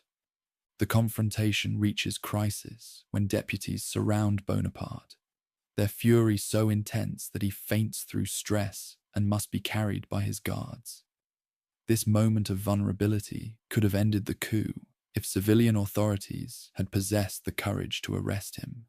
but they hesitate just long enough for military loyalists to recover initiative and complete their mission. Lucien Bonaparte's speech to the troops provides the crucial justification for violence against civilian authority. As president of the Council of 500, he possesses democratic legitimacy that his brother lacks, allowing him to claim that terrorists have infiltrated the legislature and threatened the general's life. His words transform military intervention through sedition into patriotic rescue of legitimate government through factional corruption. Murat's grenadiers clear the orangery, with bayonets as deputies flee through windows, and scattered papers flutter in the autumn wind like leaves through a dying tree. The physical eviction of elected representatives symbolizes the end of an experiment in popular government that began with such hope 10 years earlier. Democracy expires not in glorious battle, but in undignified flight, through soldiers serving personal ambition disguised as public necessity. The rump legislature that reassembles approves whatever measures Bonaparte's supporters propose. Having learned that opposition risks both immediate danger and future exclusion through power, the surviving deputies vote to establish a consulate with 3 leaders, though everyone understands that real authority will rest with the man who commands military loyalty and popular enthusiasm. Bonaparte emerges as first consul in a carefully crafted arrangement that preserves republican appearances and concentrates actual power in his hands. Roger Ducos and Sieyès serve as second and third consuls, providing legitimacy and administrative expertise, and accepting subordinate roles that reduce them to decorative figures in a government designed to serve one man's ambitions. The new framework eliminates democratic participation and maintains republican rhetoric through institutions designed to channel popular will toward predetermined outcomes. Citizens vote for candidates selected by government officials. Legislators debate measures crafted by administrative experts, and courts enforce laws that serve state interests rather than individual rights. Democracy becomes theatre performed for audiences who gradually forget they once possessed real power. Administrative reform demonstrates Bonaparte's genius for creating efficient despotism through rational organization. The prefect system replaces elected local officials with appointed administrators responsible only to central authority. These modern proconsuls implement uniform policies throughout diverse regions and monitor public opinion and suppress any signs of opposition before they can develop into organized resistance. Educational changes indoctrinate future citizens with loyalty to the state rather than commitment to abstract principles of human rights. The Imperial University monopolizes higher education, and local schools teach patriotism, discipline, and obedience as the highest civic virtues. Knowledge becomes an instrument of control rather than a tool for liberation, reversing one of the Enlightenment's fundamental assumptions. Legal codification culminates in the Civil Code, which will become Bonaparte's most enduring contribution to human civilization. This comprehensive system of laws combines Roman legal principles with modern administrative needs to create a framework that can be implemented throughout Europe and eventually exported to colonial territories worldwide. Yet the code also reinforces social hierarchies and restricts individual freedoms in ways that contradict earlier declarations of universal rights. The Concordat with Pope Pius VII demonstrates Bonaparte's understanding that lasting power requires accommodation with traditional institutions that command popular loyalty. The agreement restores Catholic worship and maintains state control over clerical appointments, creating a partnership between throne and altar that serves both parties' interests at the expense of religious freedom and secular principles. Economic policies prioritize stability over innovation, as the consulate abandons radical experiments in favor of practical measures that serve immediate needs. The continental system attempts to destroy British commerce through economic warfare, but its effects prove more harmful to European consumers than to British merchants. State intervention replaces market mechanisms throughout the economy, creating prosperity for some and imposing costs on many. Military expansion transforms republican armies into imperial instruments of conquest, as Bonaparte's success creates its own momentum toward ever greater conflicts. Victory breeds ambition, as each campaign opens new possibilities for territorial acquisition and personal glorification. The citizen soldiers, who once defended liberty against tyranny, become agents of domination over populations that never threatened their homeland. Opposition gradually coalesces around individuals brave enough to challenge the emerging dictatorship before it becomes irreversible. The royalist Quai du Dal plot attempts to assassinate Bonaparte and restore Bourbon legitimacy, but its discovery provides justification for even more repressive measures against all potential sources of resistance. Terrorism begets tyranny, as emergency powers become permanent features of unlimited government. Republican generals who retain loyalty to democratic principles find themselves marginalized or eliminated as Bonaparte consolidates control over military hierarchy. Jean-Baptiste Jourdan, Jean-Victor Marie Moreau, and other veterans of the early campaigns discover that past service cannot protect them through present suspicion. The army that once served the people becomes the instrument of one man's will. The execution of the Duke of Enghien shocks European courts by demonstrating that Bonaparte will murder even innocent members of noble families to intimidate potential enemies. This calculated brutality serves notice that the new regime recognizes no limits of law, custom, or humanity when its survival appears threatened. Fear becomes the foundation of order, as mercy is redefined as weakness. Press censorship eliminates the free flow of information that democratic government requires to function effectively.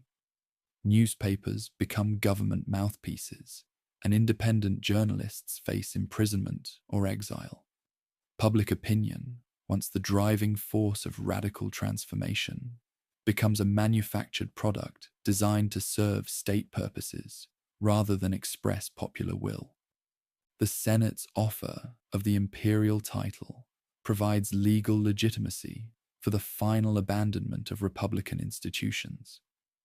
Bonaparte accepts the crown and protests his devotion to democratic principles, performing elaborate ceremonies that mask dictatorship behind classical symbolism. The transformation through first consul to Emperor Napoleon represents the complete perversion of popular sovereignty into personal rule. December 2nd, 1804, witnesses the coronation that symbolically completes the destruction of the Republic through the revival of autocracy in a new form. Notre Dame Cathedral becomes the stage for a ceremony that combines ancient ritual with modern propaganda as Bonaparte crowns himself emperor. The gesture of taking the crown through Pope Pius VII's hands and placing it on his own head dramatizes the principle that his authority derives through will rather than tradition. The proclamation of the empire eliminates whatever remained of democratic institutions and preserves their empty forms as decorations for absolute power. The Senate, tribunate, and legislative body continue to meet and debate, but their deliberations affect nothing beyond the salaries of their members. Representative government becomes an expensive theatre whose performances entertain audiences and real decisions are made elsewhere. International recognition gradually follows as European powers calculate that accommodation with the new regime serves their interests better than continued warfare. The Treaty of Amiens provides temporary peace that allows Bonaparte to consolidate domestic power and prepare for the renewed conflicts that his ambitions make inevitable. Diplomacy becomes another instrument of expansion, rather than a means of preserving peace. The Legion of Honor creates a new aristocracy based on service to the state rather than accident of birth. Yet it also re-establishes social hierarchy that radical egalitarianism once sought to eliminate. Merit becomes the criterion for advancement, but merit as defined by those who already possess power and who use honors to reward loyalty rather than achievement. Provincial resistance gradually subsides as economic improvement and administrative efficiency convince many citizens that freedom matters less than personal security and material prosperity. The bargain between liberty and order resolves in favor of order, as war-weary populations accept diminished rights in exchange for competent government that provides services and maintains peace. Cultural changes reflect the regime's determination to create new forms of identity that serve imperial purposes rather than democratic values.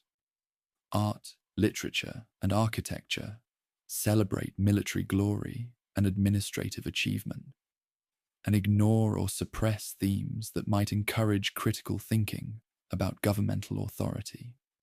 Beauty becomes propaganda as aesthetic experience serves control. The transformation of holidays demonstrates how thoroughly the new regime has reversed the principles that once guided popular movements.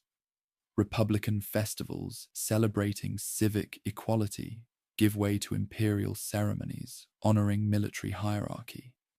Bastille Day yields to Napoleon's birthday as the occasion for national celebration, symbolizing the replacement of popular liberation with personal rule. As the sun sets on the Republic, few citizens recognize that they have witnessed one of history's most successful destructions of democratic institutions through legal process rather than violent overthrow. Bonaparte has accomplished what counter-revolutionaries never achieved: the elimination of popular government with popular consent. The transformation that began with declarations of universal human rights ends with the coronation of a man who claims to embody the nation's will and denies its freedom.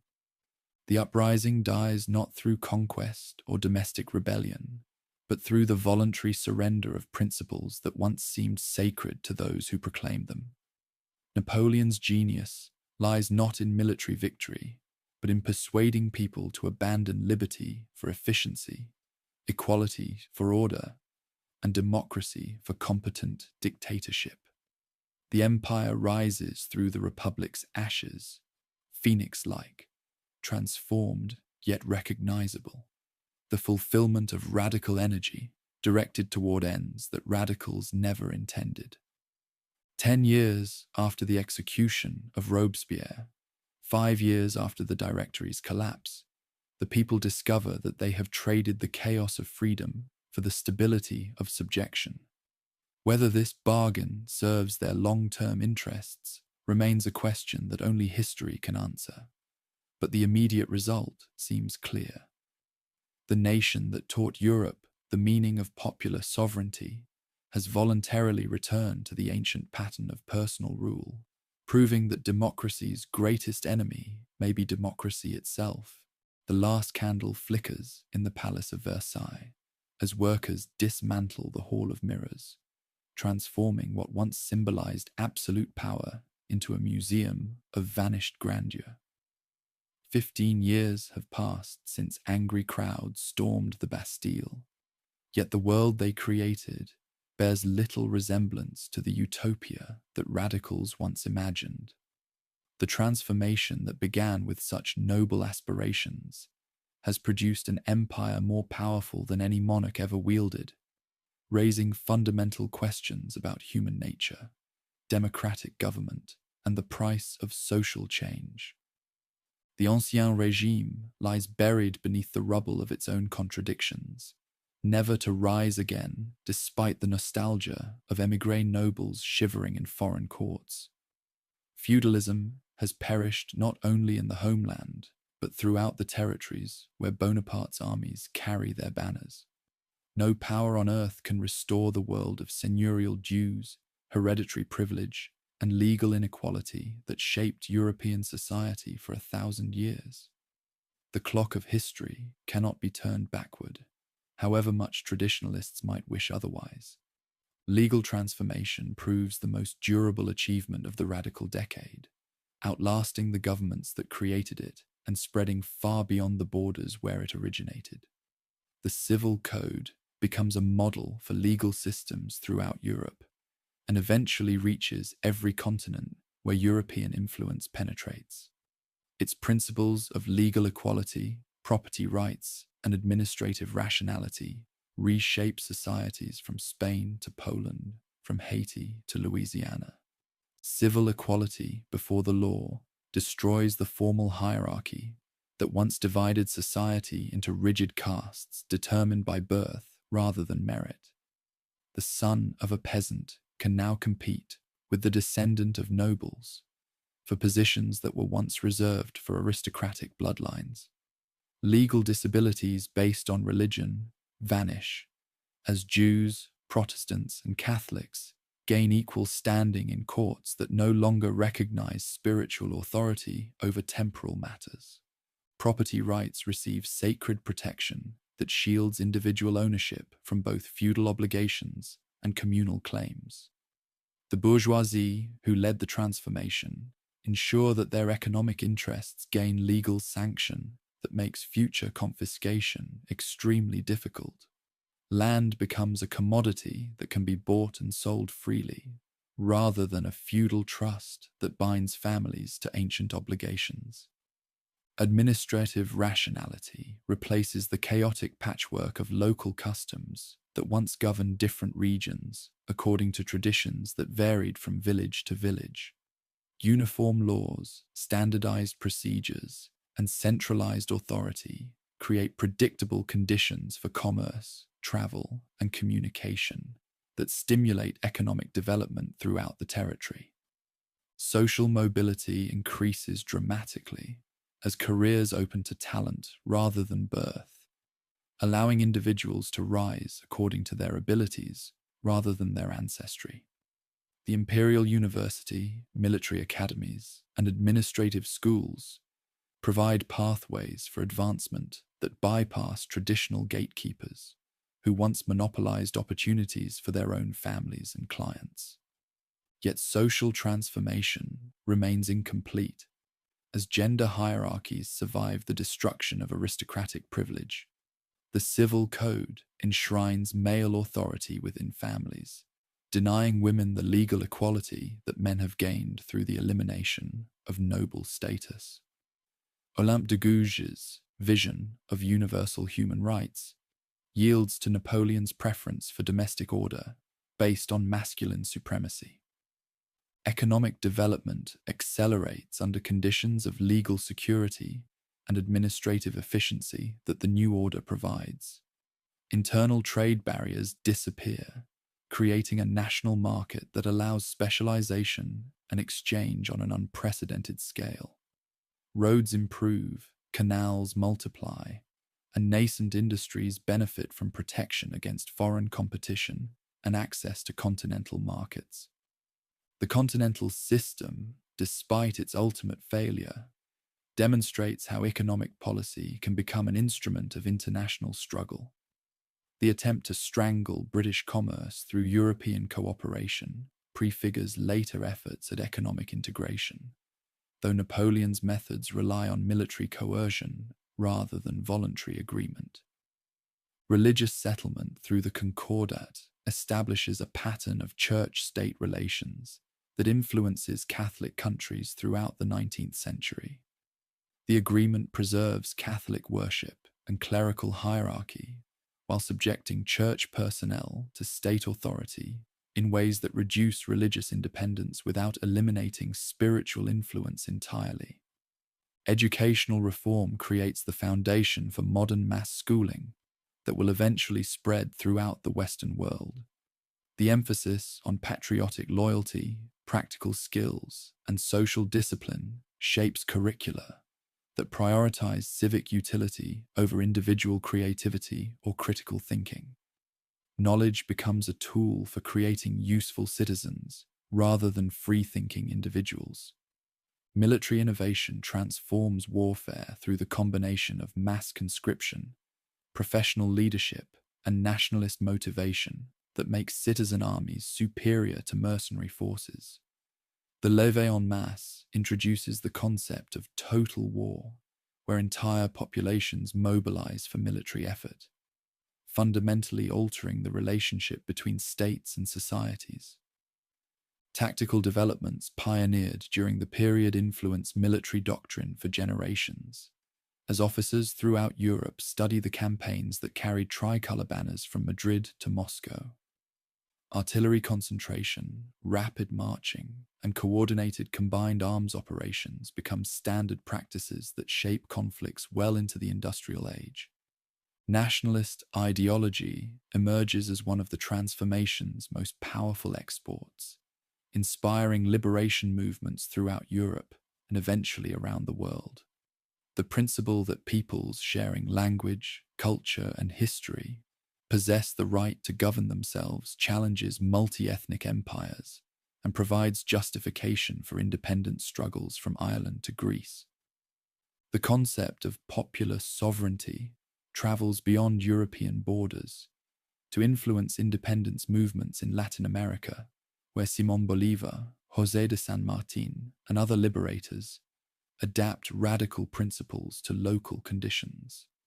The Declaration of the Rights of Man becomes a template for governmental documents throughout the Americas. Democratic ideals survive Napoleon's dictatorship to inspire later generations who seek to complete the unfinished work of human liberation. The promise of equality before the law, representative government, and individual rights provides a standard against which future societies can measure their achievements and identify their shortcomings. Liberal governance develops through the synthesis of radical theory with practical experience, creating governmental frameworks that balance popular participation with institutional stability. The separation of powers, bills of rights, and federalist structures that emerge during this period influence the design of free governments throughout the democratic world. International law begins to reflect the principle of national self-determination rather than dynastic legitimacy as the basis for territorial boundaries and governmental authority. The Congress of Vienna attempts to restore traditional arrangements, but it cannot eliminate the idea that peoples, rather than princes, should determine their own destinies. Cultural transformation proves equally significant as artistic expression breaks free from aristocratic patronage to serve broader audiences with diverse tastes and interests. Literature, music, and visual arts explore themes of individual struggle, social conflict, and human possibility that reflect the democratic spirit of the age. Romanticism emerges partly as a reaction against the rationalist assumptions that guided radical reforms, yet it also reflects the period's emphasis on individual emotion and personal experience over traditional authority and inherited wisdom. The movement celebrates creativity, authenticity, and subjective truth in ways that complement rather than contradict democratic values. Scientific advancement accelerates under conditions of intellectual freedom and institutional support that the new order provides. The abolition of guild restrictions, religious censorship, and aristocratic privilege creates space for innovation and discovery that produces important advances in chemistry, physics, mathematics, and natural history. Medical progress benefits from the rationalist approach to human welfare that characterizes enlightened administration. Public health measures, hospital reform, and medical education improve the physical condition of populations throughout Europe. contributing to demographic growth and urbanization. Technological development receives encouragement through patent protection, educational investment, and market expansion that stimulates invention and entrepreneurship. The foundation of modern industrial society emerges during this period as mechanical innovation combines with legal security to create unprecedented productive capacity. Women's rights remain largely unrealized despite the period's rhetoric of universal human equality. The participation of women in crowd actions, economic boycotts, and cultural movements demonstrates their capacity for citizenship. Yet legal and social restrictions continue to limit their opportunities for full participation in civic life. Slavery poses an even more glaring contradiction to the principle that all humans possess natural rights to life, liberty, and happiness. The abolition of slavery in the metropolitan territory and some colonial possessions represents partial progress, but the continuation of forced labor in other territories reveals the limits of radical commitment to universal freedom. Colonial populations throughout the empire experienced the contradiction between liberation ideology and imperial domination, as administrators impose European laws and customs on societies with different traditions and values. The transformation's benefits remain largely confined to European populations, while colonial subjects bear its costs without sharing its rewards. Memory of the transformation becomes a contested battlefield where different groups seek to claim its legacy for their own purposes. Liberals emphasize its contribution to representative government and individual rights. Socialists stress its attack on economic inequality and class privilege.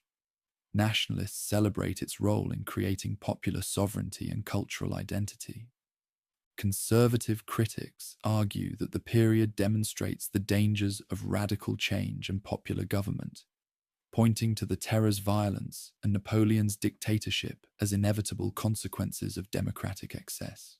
Their warnings influence theory and practice throughout the 19th century as leaders seek to avoid the extremes that characterize the transformation.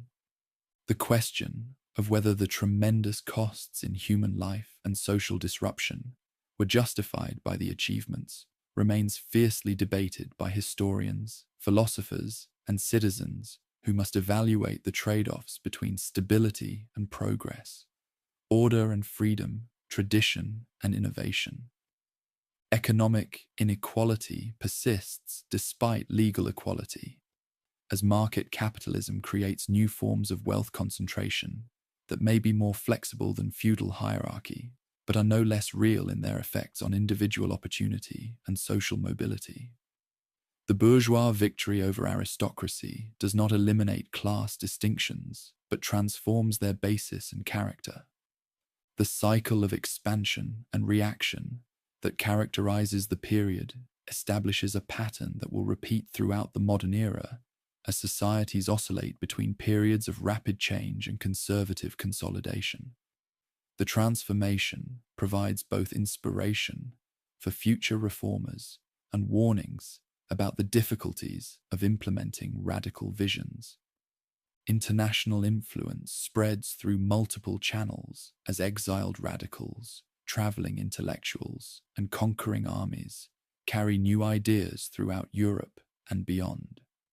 The period's combination of ideological appeal and military power creates conditions for rapid diffusion of concepts that might otherwise have remained confined to their country of origin. As the sun sets on the age of democratic transformation and Napoleonic empire, the world confronts a future shaped by forces that this remarkable period has unleashed. The old world of hereditary monarchy, feudal privilege, and religious authority has been shattered beyond repair. Yet the new world of democratic equality, rational administration, and individual rights remains incomplete and contested. The promise of human liberation that inspired the original radicals continues to challenge societies throughout the world, creating expectations that governments must satisfy or face the consequences of popular disappointment.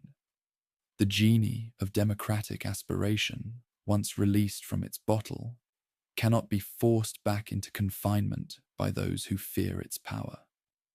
Whether humanity will fulfill the transformation's promise of universal freedom and equality, or succumb to the temptations of power and privilege that corrupted its original vision, remains the central question of the modern age. The answers will determine whether this remarkable period represents humanity's first step toward genuine liberation, or merely another example of noble ideals betrayed by human weakness and ambition. The world that emerges from the ashes of the Ancien Régime bears the permanent imprint of 15 years that changed everything. The transformation may have ended in empire, but its legacy lives on in every charter of rights, every declaration of human dignity, and every struggle for freedom that follows in its wake.